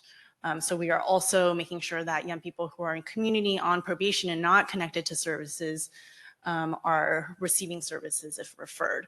These are the core components of RAISE services. Key to this is a mentorship by someone with lived experience, what we call credible messengers, who is really working with a young person to navigate a system to find resources that are tailor-made for them. So whether that's housing assistance, job training, vocational training, educational services, substance use treatment. So it may be a variety of services that they are trying to link a young person to. And I'm really excited that we have designed this program to have monetary incentives, right? To really have young people be positively incentivized to continue to participate at $200 a month. And then that's actually accompanied by discretionary funds we've made available to our community partners to, again, support the cost of anything that is identified that a young person needs, whether it's clothing, transportation, tuition support, et cetera. And then we are doing court accompaniment. So the providers are actually working with us to, really develop the guides and practice for how to accompany a young person to court, provide court advocacy, and also share information with the court, which is all a balance. I want to say also that this was really thoughtfully put together by my team based on other programs in other jurisdictions. So best practices, some of which already exist in this county, but also taking into account what young people specifically need, right? So borrowing from adult reentry, from youth development practices, and then sort of integrating what is core to all of the reentry work, credible messenger leadership and mentorship. I've already covered this, that really any court-involved young person is eligible from age 12 to 25, although we are prioritizing young people being released from juvenile facilities, either pre or post-disposition. So this is really an opportunity to ensure young people come back into the community in our minds as soon as possible, because we have a plan to support them with. But it can really also serve as an alternative to incarceration in the first place, which we are especially excited about. Next slide. This is a map, which I know is a little bit hard to see, but the point is that we have 18 providers, about to be 19, which really cover the geographic span and diversity of Los Angeles County. So every SPA and really every supervisorial district has a number of providers that will serve young people. And here, next slide, you'll see the number of young people we're able to serve. So currently, we have a program capacity to serve up to 340 young people, and that will grow in the new fiscal year to 400 young people. This launched in March of this year, so we've only been underway for about 3 months, but I'm excited to see, if you look at the right column, that we already have 133 young people enrolled, with another 36 being evaluated, and this number changes every week. Part of what's been successful about getting young people referred are really two components. One is just the providers we selected. We actually did a request for information last summer, got over 70 submissions about programs that provide reentry, and then we ended up selecting 18 to begin with, which again will grow to 19 in the new year. And a lot of these organizations were already doing reentry work with young people, which means they have active partnerships with courts, with probation, with other justice actors, as well as with the community. So some of the referrals have happened organically. But the second component to all of this is really active partnership and collaboration with justice system partners. So we started with Defense Counsel, all 3 defense offices really collaborated on what that referral mechanism and referral form and referral protocol would look like. And we've met with the DA's office. We're currently working with probation, both field services as well as investigative units, to figure out how to actively refer from probation. And then we're also working with the court. We presented in the fall. We recently presented to the bench again this spring. And we're actually looking, I'm kind of skipping to information on other slides too, but we're looking to partner with the presiding judge on a competency hub court, and having like a very active, dedicated referral pathway just straight from the judge in that case. I think I've covered actually everything on these slides. In the interest of time, I'm going to keep going and actually shift a little bit to talking about our in-facility programming. Just one slide. Yeah, please go ahead. Just wanted to underscore that this was a real partnership. The development of this program really came from what was originally a DYD program, but we partnered with the Defense Counsel, we partnered with the DA, we partnered with the Youth Commission, and they added feedback. They were actually, the Youth Commission was actually the entity that came up with the idea for the predisposition youth, because they were really concerned about young people who were living in community who had access to no programs because they weren't currently under the care of probation. So I'm really excited about the partnership level that took place to launch it. And I do want to say how excited I am that we've received at least 2 cases where the young person would have been incarcerated at Los Padrinos, but the judge instead released the young person, and the condition was that they had to be part of the RAY program. So I know that's not a huge number, but it certainly was exciting to us to be able to be an alternative. We would love for the young people to be released without having to be part of that, but if it's a choice between being in the facility or being at home, and the only requirement is to access this program, we appreciate that opportunity. So I just wanted to underscore that. Thank you for that. And I should add too that data collection, evaluation, and continuous program improvement are really going to be key. This is a pilot. We are looking to our partners to hear how it's going, both from the community and from system actors. So in real time, we're hearing about anecdotes of where it's really making the difference in a judge's opinion or decision about the disposition of a young person, and we'll continue to track all of that to see how it's going in the first year and ongoing. This is just a summary slide about our in-facility partnerships.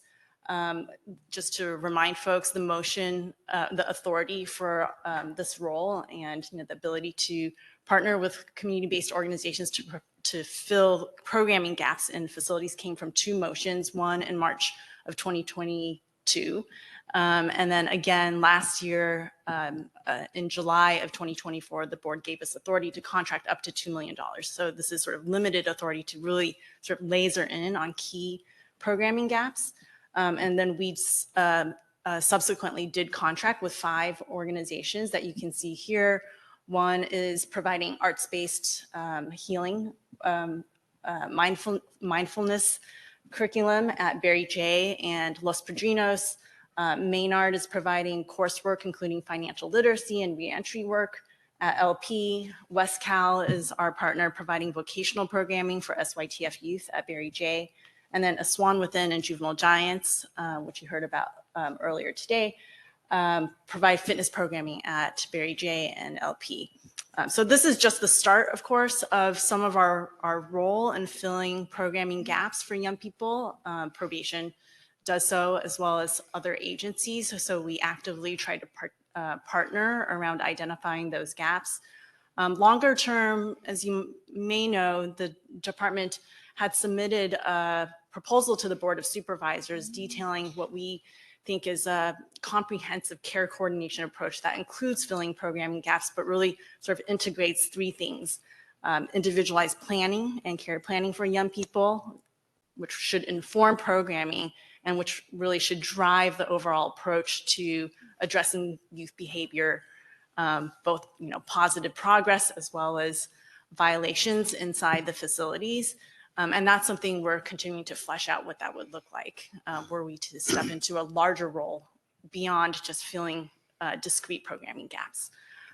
Yeah, of course. I just wanted to make sure that this programming is in addition to the Credible Messenger programming that's taking place in the facilities with providers specifically for SYTF boys, SYTF girls, predisposition girls, and gender expansive youth, and those with developmental disabilities. So in addition to these programs, the Credible Messenger programs are in place, and some of those have additional subcontracting resources where they are working with some other providers, where we're ultimately supporting the overall work, but not directly contracting with some of those subcontracted agencies. And then I'll just end by adding to what our director shared about Credible Messengers, that we're excited to expand to all facilities soon. We had released a competitive solicitation. It's hard to remember when, I think April or May, and we're not quite ready to share who our partners will be, but the coverage will expand beyond the current facilities that we're in. They should cover all facilities at some significant levels. I'm happy to answer questions. Thank you for the updates and the presentation. Commissioners, do we have any questions or comments?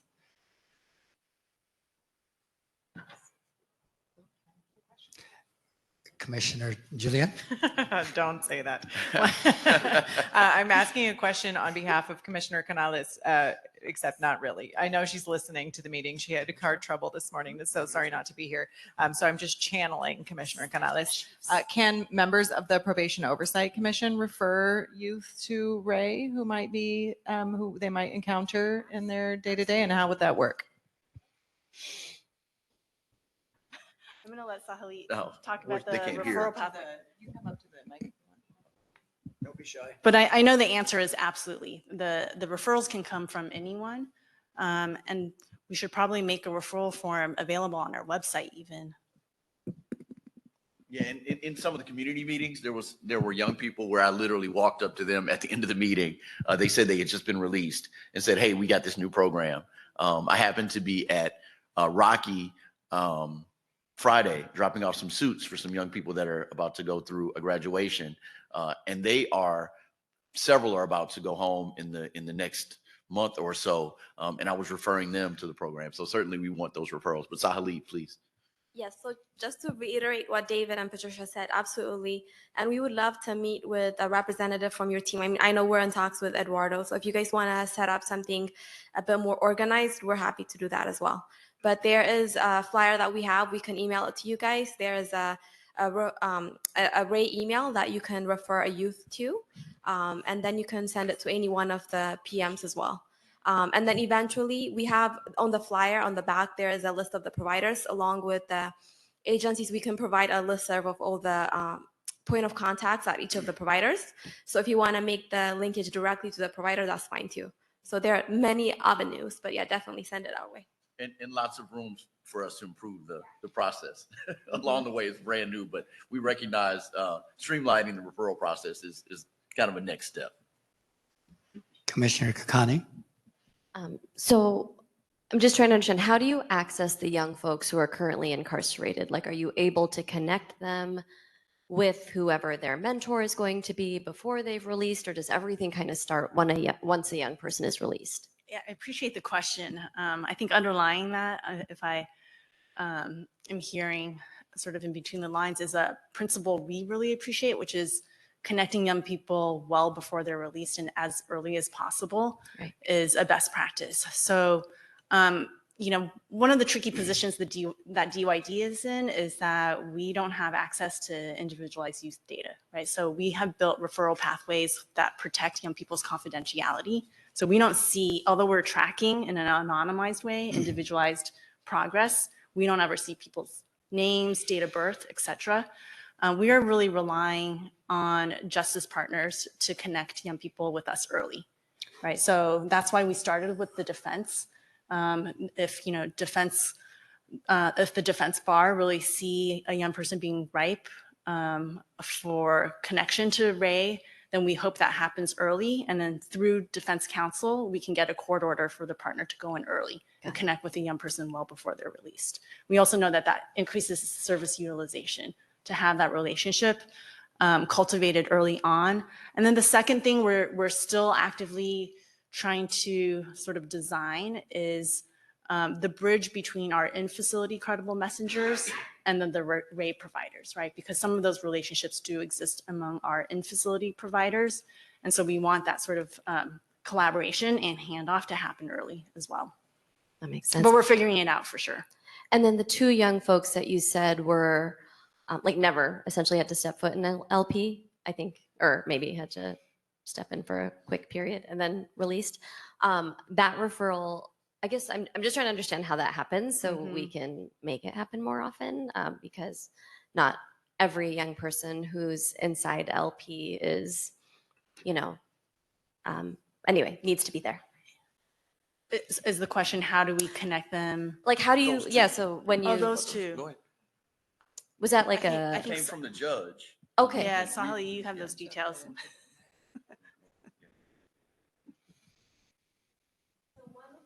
Oh, it's not on. I think you got to turn it on. Hang on. Turn I think it it's on. okay. Oh, So yeah, two cases. The first case came through the referral pathway that we set with the defense counsel. A public defender referred a youth to our program, and presented that the youth would have this community support if they were to be given the opportunity to be released with this program. And then the judge, from out of the Compton court, essentially released the kid to Ray. The second case came out of the Pomona court. This particular case happened with one of our providers, Center for Empowerment of Families.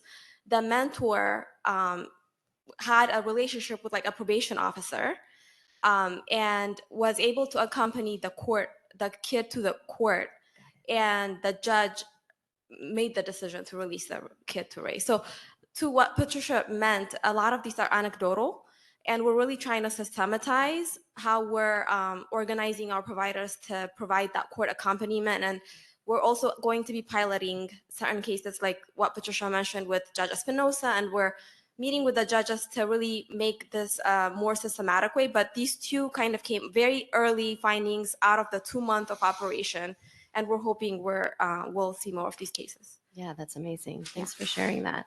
And then I guess to your comment about like court advocacy, is that a part of the process program?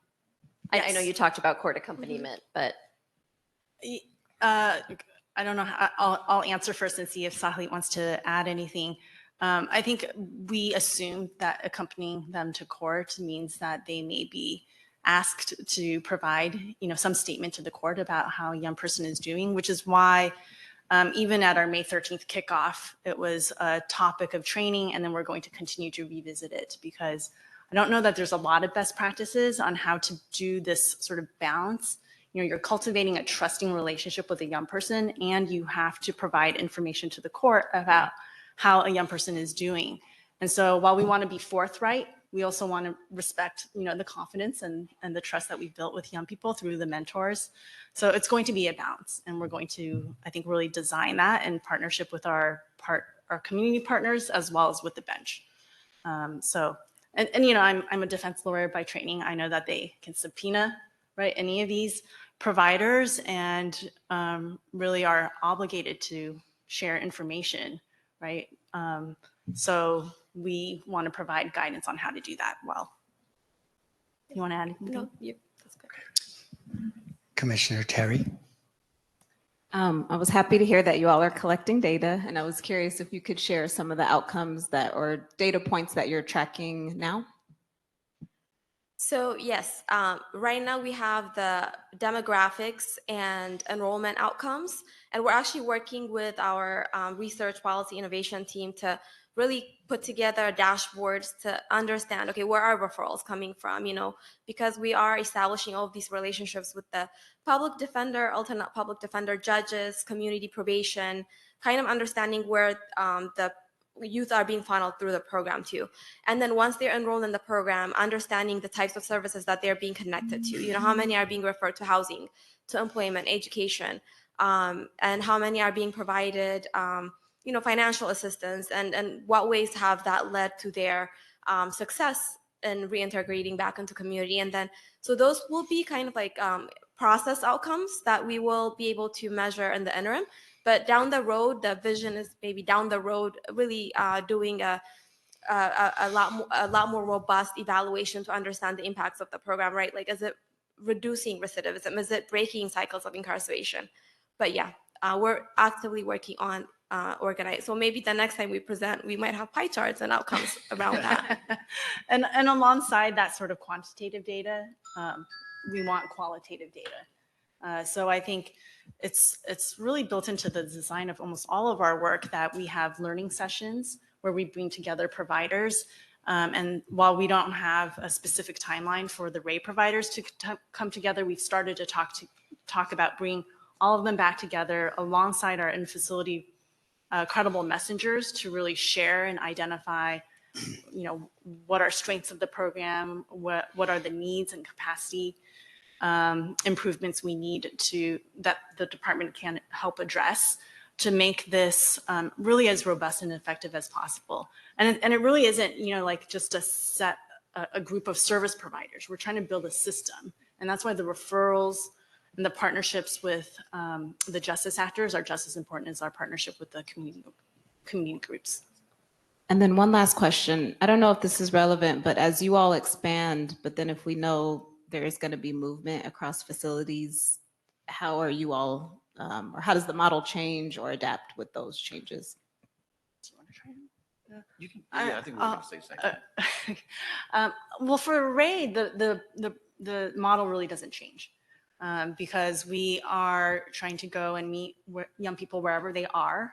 And then with our countywide coverage, really there should be a provider anywhere close to them that we would connect them with. DYD is playing sort of like a middle person role here. So we are sometimes, just sort of allowing referrals to act organically come to the groups, but we're also facilitating those referrals, meaning when we receive a referral directly, we are actually trying to identify the best provider for that young person and making that match, which is a little bit different from some of our other provider networks and how they are structured. For the in-facility group programming, we've talked to our partners about who is able to sort of move with the population and those who are best suited to stay whatever population comes to that facility. So for instance, most of our providers who are working at LP will stay at LP. And we believe that everyone else is able to move with the population. I mean, and specifically for the girls, I mean, this wasn't the question, but maybe it helps. The provider that is supporting girls and gender expansive youth has already agreed to follow them to Kilpatrick when they move. So recognizing it is a little bit more of a challenge, we may need to look at some things contractually to compensate them for that extra challenge, but they've already agreed to be there. Commissioner Kakani. You said the provider. Does that mean that you all are only contracted with one provider who works with the girls and gender expansive youth? Currently, yeah, just one provider. Young Women's Freedom Center is Okay. I know they have multiple subsidiaries, so I may not be using the exact one, but that's the They're the ones who overarching. do the credible messenger work, right? Yeah, Okay. exactly. But then all of the other programming for girls and gender expansive youth is held by probation? Currently, yes. Okay. That's right. So I had a question regarding outreach. Do you ever post up at visiting at Los Padrinos as families are coming in? Currently, no, but it's a great question because we have been talking about the possibility of having co-located staff, both at Los Padrinos as well as the courts, and are actively designing, what that job description might look like and exploring the capacity to even divert some of our current staff to be able to serve that purpose, knowing that when there's that direct engagement with young people and families that we think that there will be higher enrollment. So not currently, but it's in. Yeah, I know that as a probation officer in the field and actually one in camp also, that you get to know the families and talking to the youth and talking to the family, you come across families that are not just struggling with the youth that's already with us, but the brother or sister is coming along with the same challenges that this kid faced. So, and in line with that too is, just letting the detention service officers and the probation officers that are actually in the facility know what's available, because sometimes we forget that their families and siblings are involved. We've recently moved into hiring contracted staff to be in the facilities whenever any programming is taking place. So we're really trying to identify both physically the best place for them to sit. And I want it to be towards the front of the building so that they can be a resource both for the CBOs as well as probation and the families as they enter and exit. So that's an area where we're really trying to grow, because I do recognize the need for us to be there. And be an immediate, as opposed to a piece of paper, being able to talk to a person, it's just much more effective. All right, so Wendy, do we have any written or live public comment? Janae, I don't think we had any written public comments on the DYD item. If anyone would like to give public comment here in the room, I welcome you to approach the podium. And if you're online, use the little raise your hand function or dial *3. If you're watching on YouTube, you can't make public comment you need to join on WebEx to make public comment. We will do 2 minutes and we'll start in the room. Go ahead, Adam. Okay. Hello again. I guess this is a good chance to thank DYD for bringing on. The program wouldn't be happening without them. So, and I know I'm not the only one that's the case. And yeah, I think there's always like, I hope things happen faster. I hope this contract goes faster. But for a lot of people who are starting programming, they gave up their other jobs and they're living off their life savings. And I paid my staff just with my savings. So without them, I think I would have, it never would have happened. So I appreciate that. But to piggyback on that, is there a forum or a discussion group where DYD kind of releases what programming is not out there that they're looking for? Because I think people in different organizations are talking to people in different organizations and coming up with ideas like, obviously, I think culinary skills for boys, including myself, would be who are going to be independent. They maybe were 15, 16, and now they're coming out at 19, 20. I think there's so many programs that I think about, but it might be really cool if we had DYD who sees this from the inside and the outside and everything in between in the families, kind of release like, hey, we're looking for programs. So if you're developing a program, would you possibly want to go down this path? Or if you know anybody that is doing programming in this area, because we probably know a lot less, but when you're inside, we talk to people all the time who are asking for different programming. So that would be cool. And you guys are definitely the ones to do it. Okay, and the last thing is I talked to a lot of individuals over, I guess, 5-6 years that I've been working with incarcerated adults and youth. And there's the discussion of job training, but the questions that I get the most is about who facilitates these individuals who get the job training, trying to get the jobs with strikes, with records, because they say over and over again, they go through every step and they don't even necessarily have bus passes. There's not a bus pass program. And I think DYD might be like incredible if they could help provide that, because that's another thing I hear from these kids all the time is they don't have bus passes and they have records, and those things act as hindrances at the end of it all. So thank you guys again though for your support. I appreciate y'all. Thank you. Welcome. Thank you very much. This is one of the best presentation in the history of woke probation. Start with the race services. This is amazing, absolutely fantastic. So I heard that if you are between 12 or 25 years old and then some sort of end up being a criminal, you have like $200 per month, $7,000 per year. So that is how it works. I have so many friends who are under 25 years old. They cannot afford their education in Rio Hondo because they are out of state residents. But now I understand that they cannot afford their education is because they are innocent citizens. That somehow, if I start to committing crime when I was 12, by the time when I become 25 years old, according to your formula, I end up with 100,000 cash in my hand. Wow. Now, next time, I heard about a credible messenger. This is absolutely amazing, credible messenger. In the previous telephone comment from that probation officer, he actually mentioned several incidents about a riot. And then, so since our director loved Incredible Messenger so much that next time when you have a riot in your facility, put your probation officer in vacation and then call your credible messenger, okay? Do not call your sheriff helicopter. Why do you call your sheriff helicopter? Do not call your Pomona police officer. Why do you call Downey police officer? Call your incredible messenger.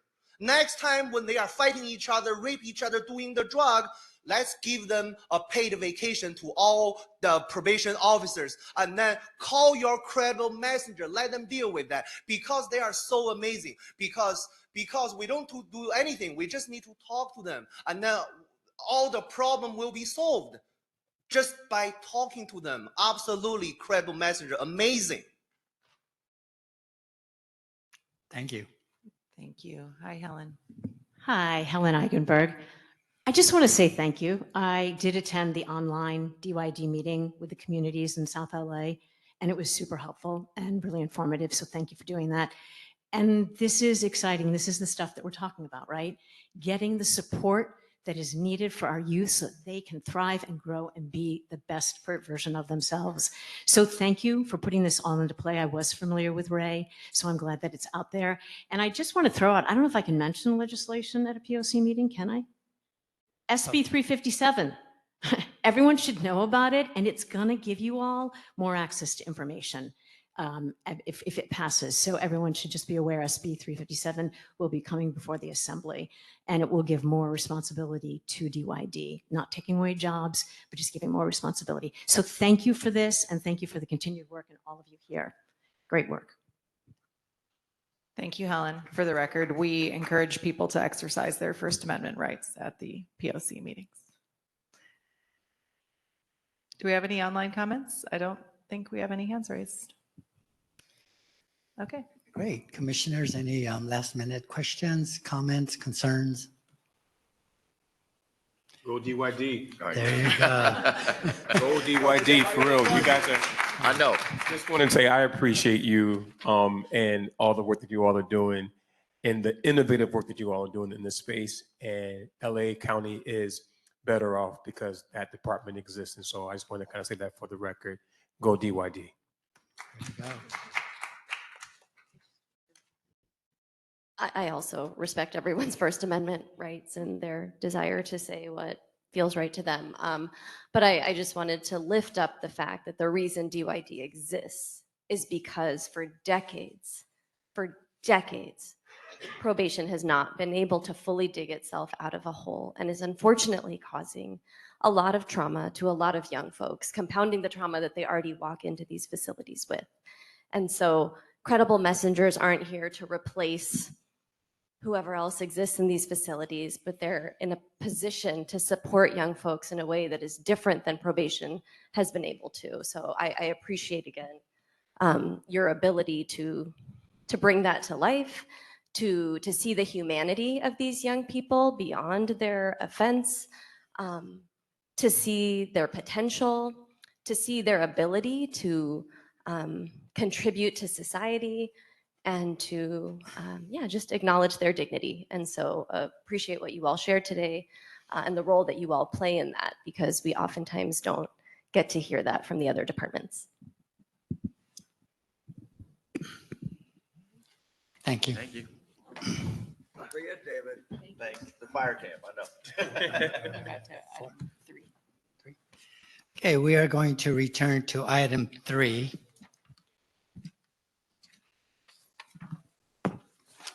Commissioner Terry, do you want to go first? Or you want me to go first? Okay, I'm going to hand it over to Commissioner Terry, who is going to talk about the CBO Relationships Ad Hoc Committee, which has officially wrapped up, but there's still some work being wrapped up. Yes, we had to disband, I think is the word, in May because our time was up, but there were still a few outstanding issues that I wanted to give a quick update on.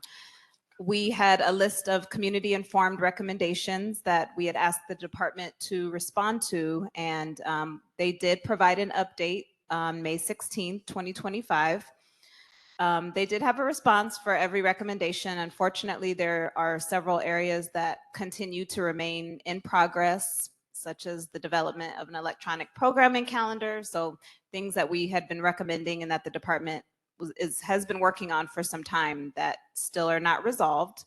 The department did provide some other updates with some concrete responses, and the commission is developing an FAQ document that we can share back to providers so that you know how the department is officially responding to some of those recommendations that CBOs put forth. We're not able to verify that the accuracy, I would say, of some of the responses. So there's certain things that the department mentioned was in effect. For example, links on their website, and unfortunately, it doesn't look like those are working at this time. That's just one example. So we will continue to monitor, continue to follow this to see how some of these items are resolved. And I just wanted to note that Director Krista Newbold has been hosting these town halls with existing providers and providing really concrete information about what they can all expect as these different transitions take place across facilities. And those seem to be really, really helpful, and providers are getting their questions answered in that space. So just wanted to highlight that positive note. Okay, thank you very much. I'm going to give the report for the policy subcommittee because commissionership had to leave and asked me to do that. So I'm very excited actually about the policy committee's conversations and work. And we had a meeting on Friday in which we discussed the committee's recommendation that the POC agendize an issue about grievances and complaints and their interplay at the July meeting. So I think it might be appropriate for there to be a motion to agendize that as a result of the recommendation of the committee for now. Yeah, I'll stop talking for a second. I will make a motion to agendize discussing grievances, complaints, and the interplay between the two of them. That needs a motion? We just talk to the leadership. It's there. No, I'm thinking, I mean, do we need a motion for that? I think if there is a motion and it passes, you must put it on the agenda. Oh, okay. If there's not a motion, you could still put it on the agenda. So I'm sorry, I'll leave it up Commissioner Harris, to I'll leave it up to you all. Second. It was an official recommendation of the committee. No, you're right. You're right. Oh, okay. That's the yes. I am so sorry. It's just that I mean, However it works best.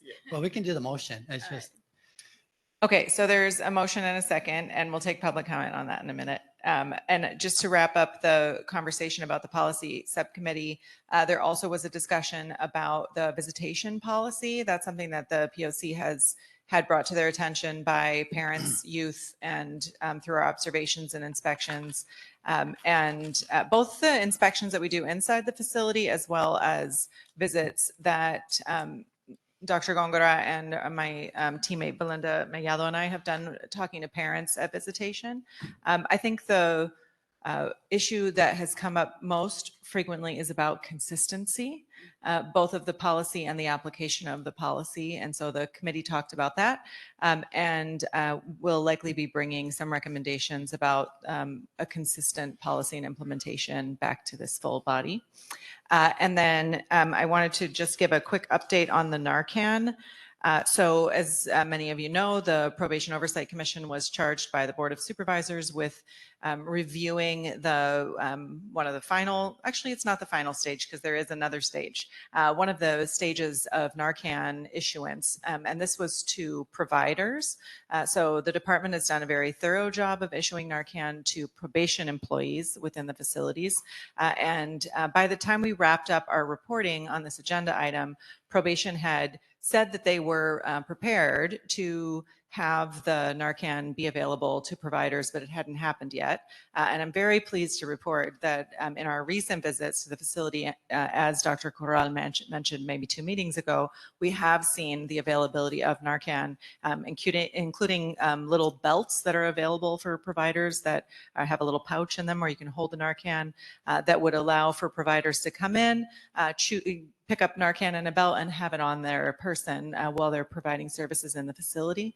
Also, there has been a kiosk vending machine, I guess you would call it, with Narcan at Los Padrinos. So some very significant improvements. What the staff and I are committed to do is, as we conduct our regular annual inspections, to make sure we're asking about that so that we can report back to the board and the public on the actual full implementation on this Narcan procedure. And then finally, there's a link that is not active on the agenda to the DCFS fact sheet. I'm very pleased to say that our team has decided we're going to do a series of 4 town halls to talk about our fact sheets because they're really awesome.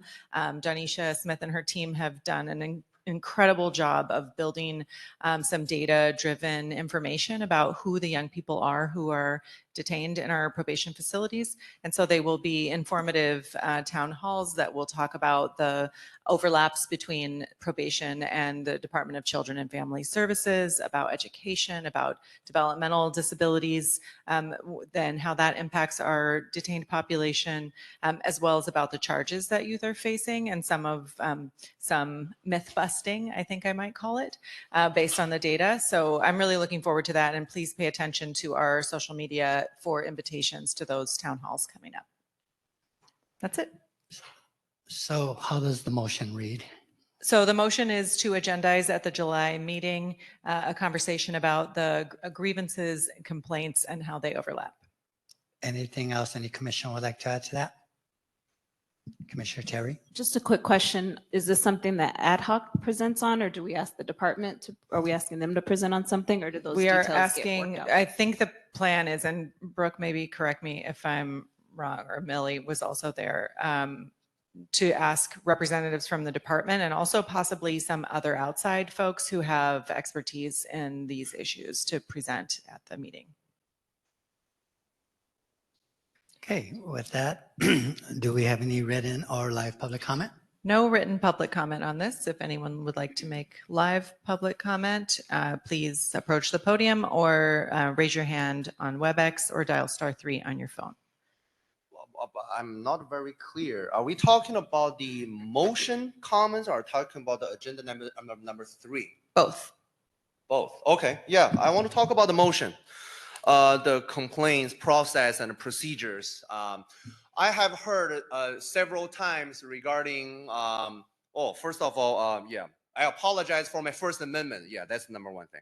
Second of all is I heard so many some sort of commissioner talking about the probation officer just start a fight, beat up people, or sexually harass people, or whatever, all those complaints. Yes, I am very, very curious to actually read some report that I really want to watch some video footages that what happened 20 minutes before that incident.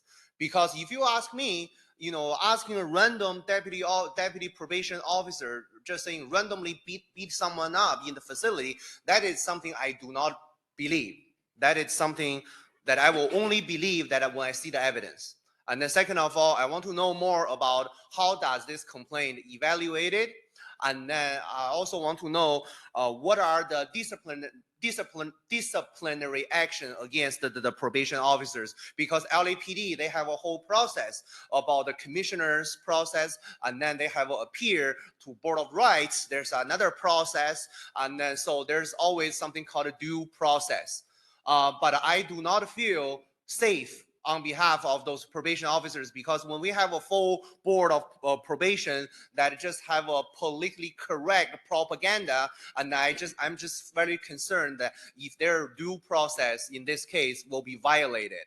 So I'm fully support more transparency on the complaint process, investigation process, and the most important, the disciplinary process. So yeah, that is something, because I just have a hard time to process the information that the probation officer just randomly beat someone up in the facility. Thank you.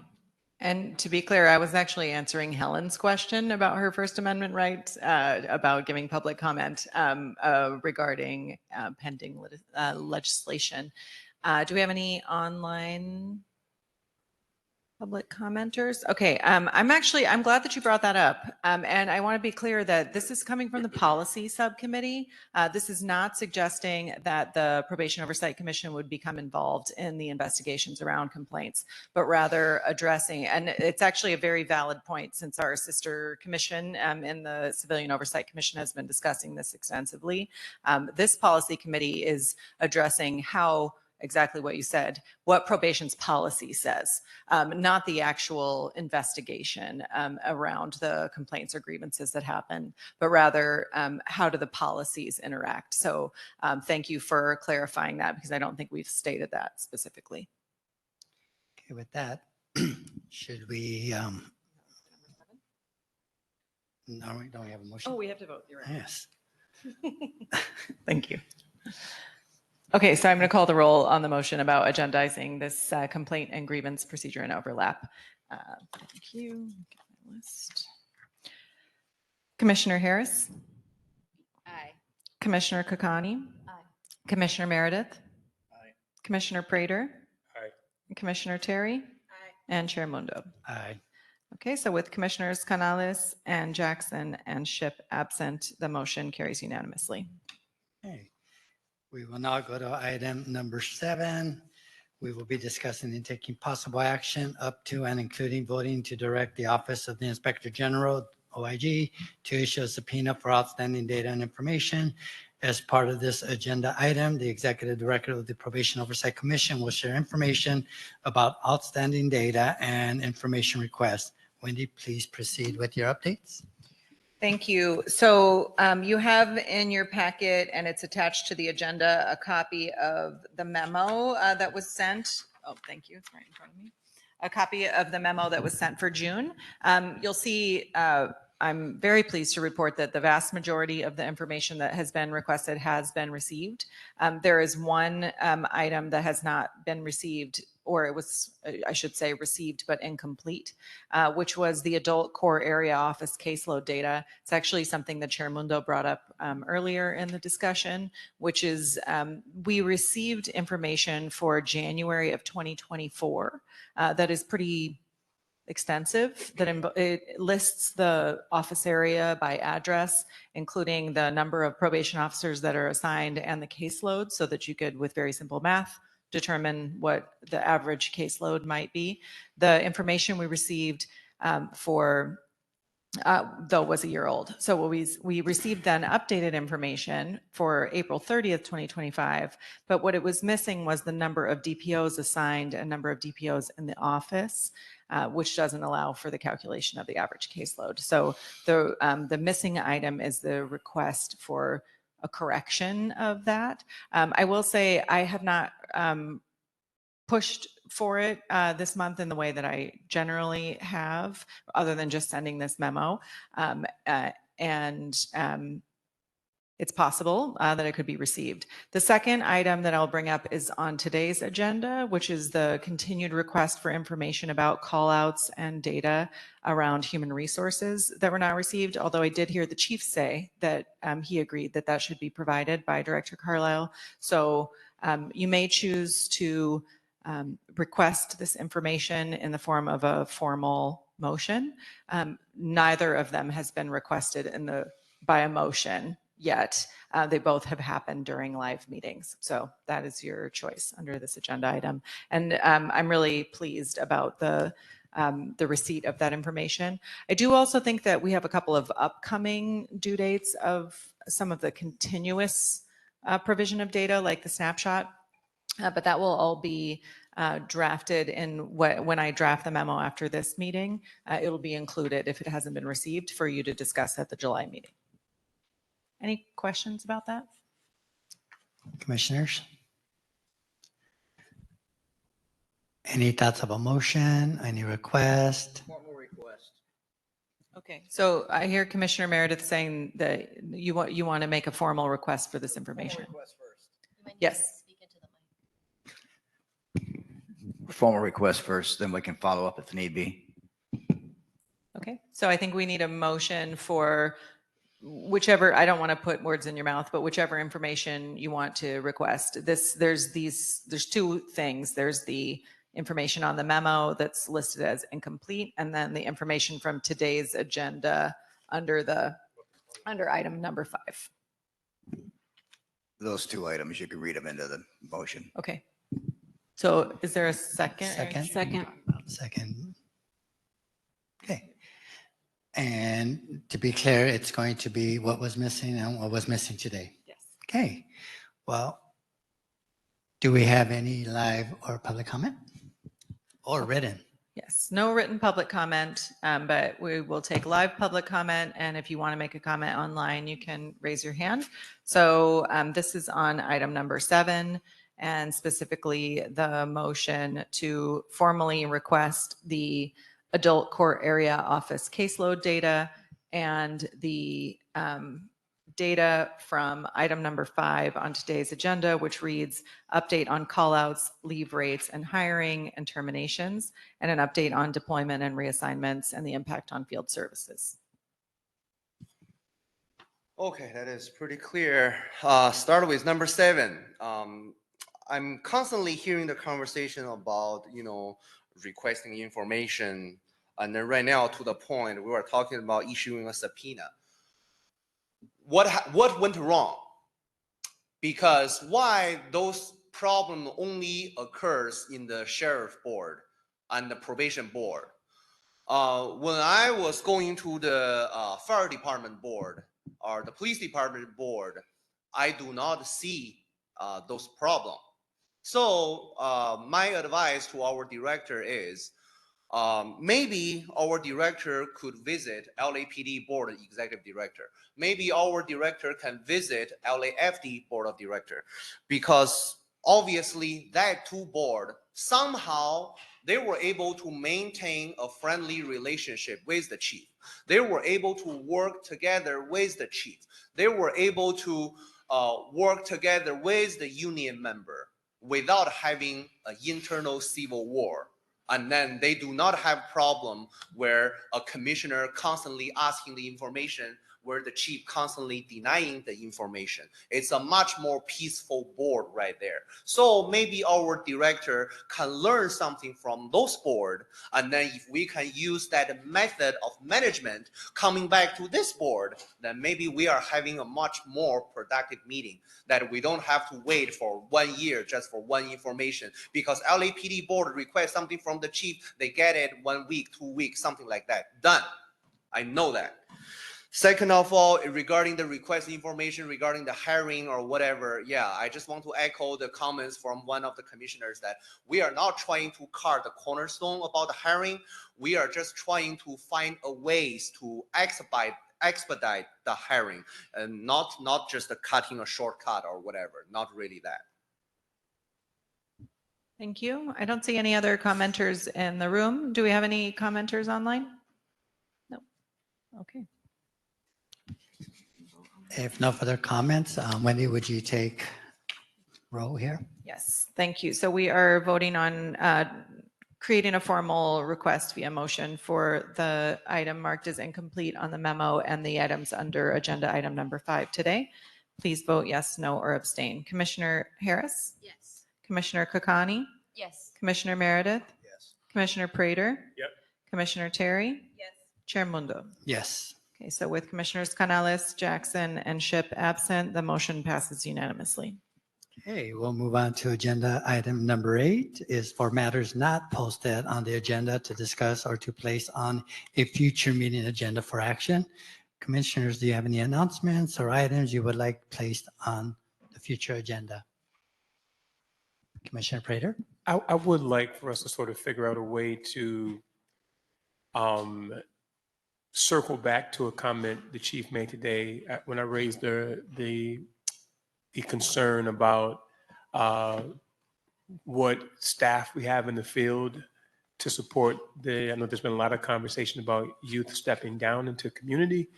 And he mentioned something about there as a classification of staff that don't have to be, what did you say, sworn, I believe is the terminology used. Want to make sure that we can follow back up with them about the progress they're making in that regard. If they're thinking about creative solutions to filling this human resources gap, then would love to be kept updated on a regular basis with respect to that. Okay, kind of fleshing that out a little more. Is that correct? And maybe this is an area where DYD, maybe this is an area of collaboration as well, if it's for non-sworn officers. I think that would be an important part of the discussion. I agree. Great. Yes. Any other concerns, comments? Okay.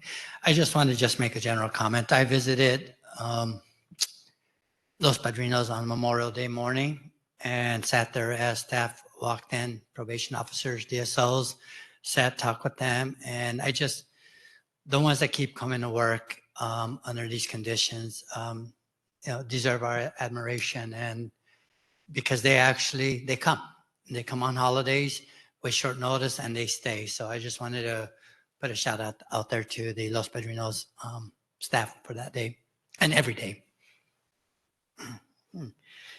If no other comments, we'll move to agenda item 9, opportunity for the public to address the Probation Oversight Commission.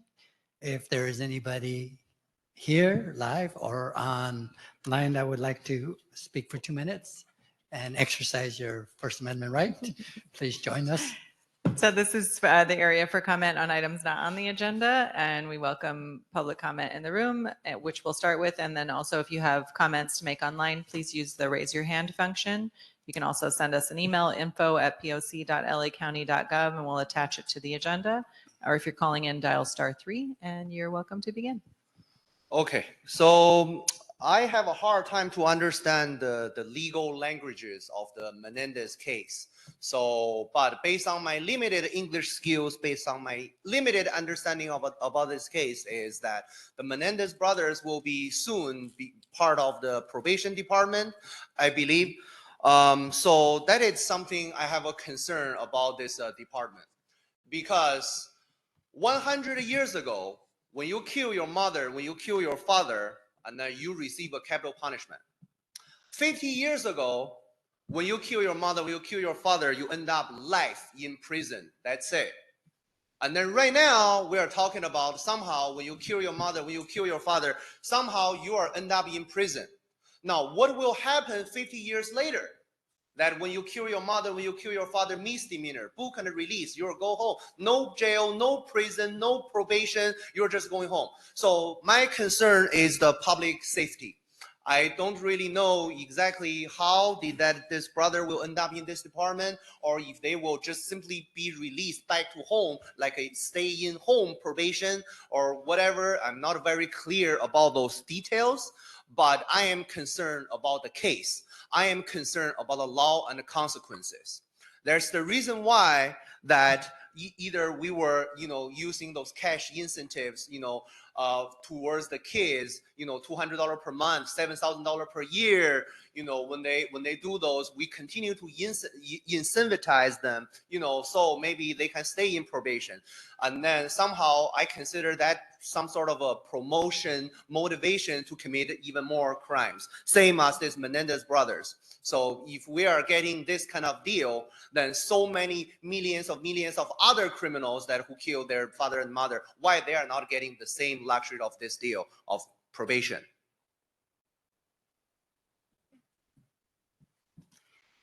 Do we have any commenters online? Nope. Okay, thank you all for joining us and sharing your comments. As a quick reminder, be sure to follow us on social media and subscribe to our YouTube channel at LA County POC. To receive reminders about our upcoming meetings, visit our website at poc.lacounty.gov to subscribe to our email list. It is now 12:40. Can I have a motion to adjourn today's meeting? Motion to adjourn today's meeting. And may I have a second? Second. Okay, with the motion from Commissioner Kakani and the second from Commissioner Terry, please unmute yourself and vote with a voice vote. Aye.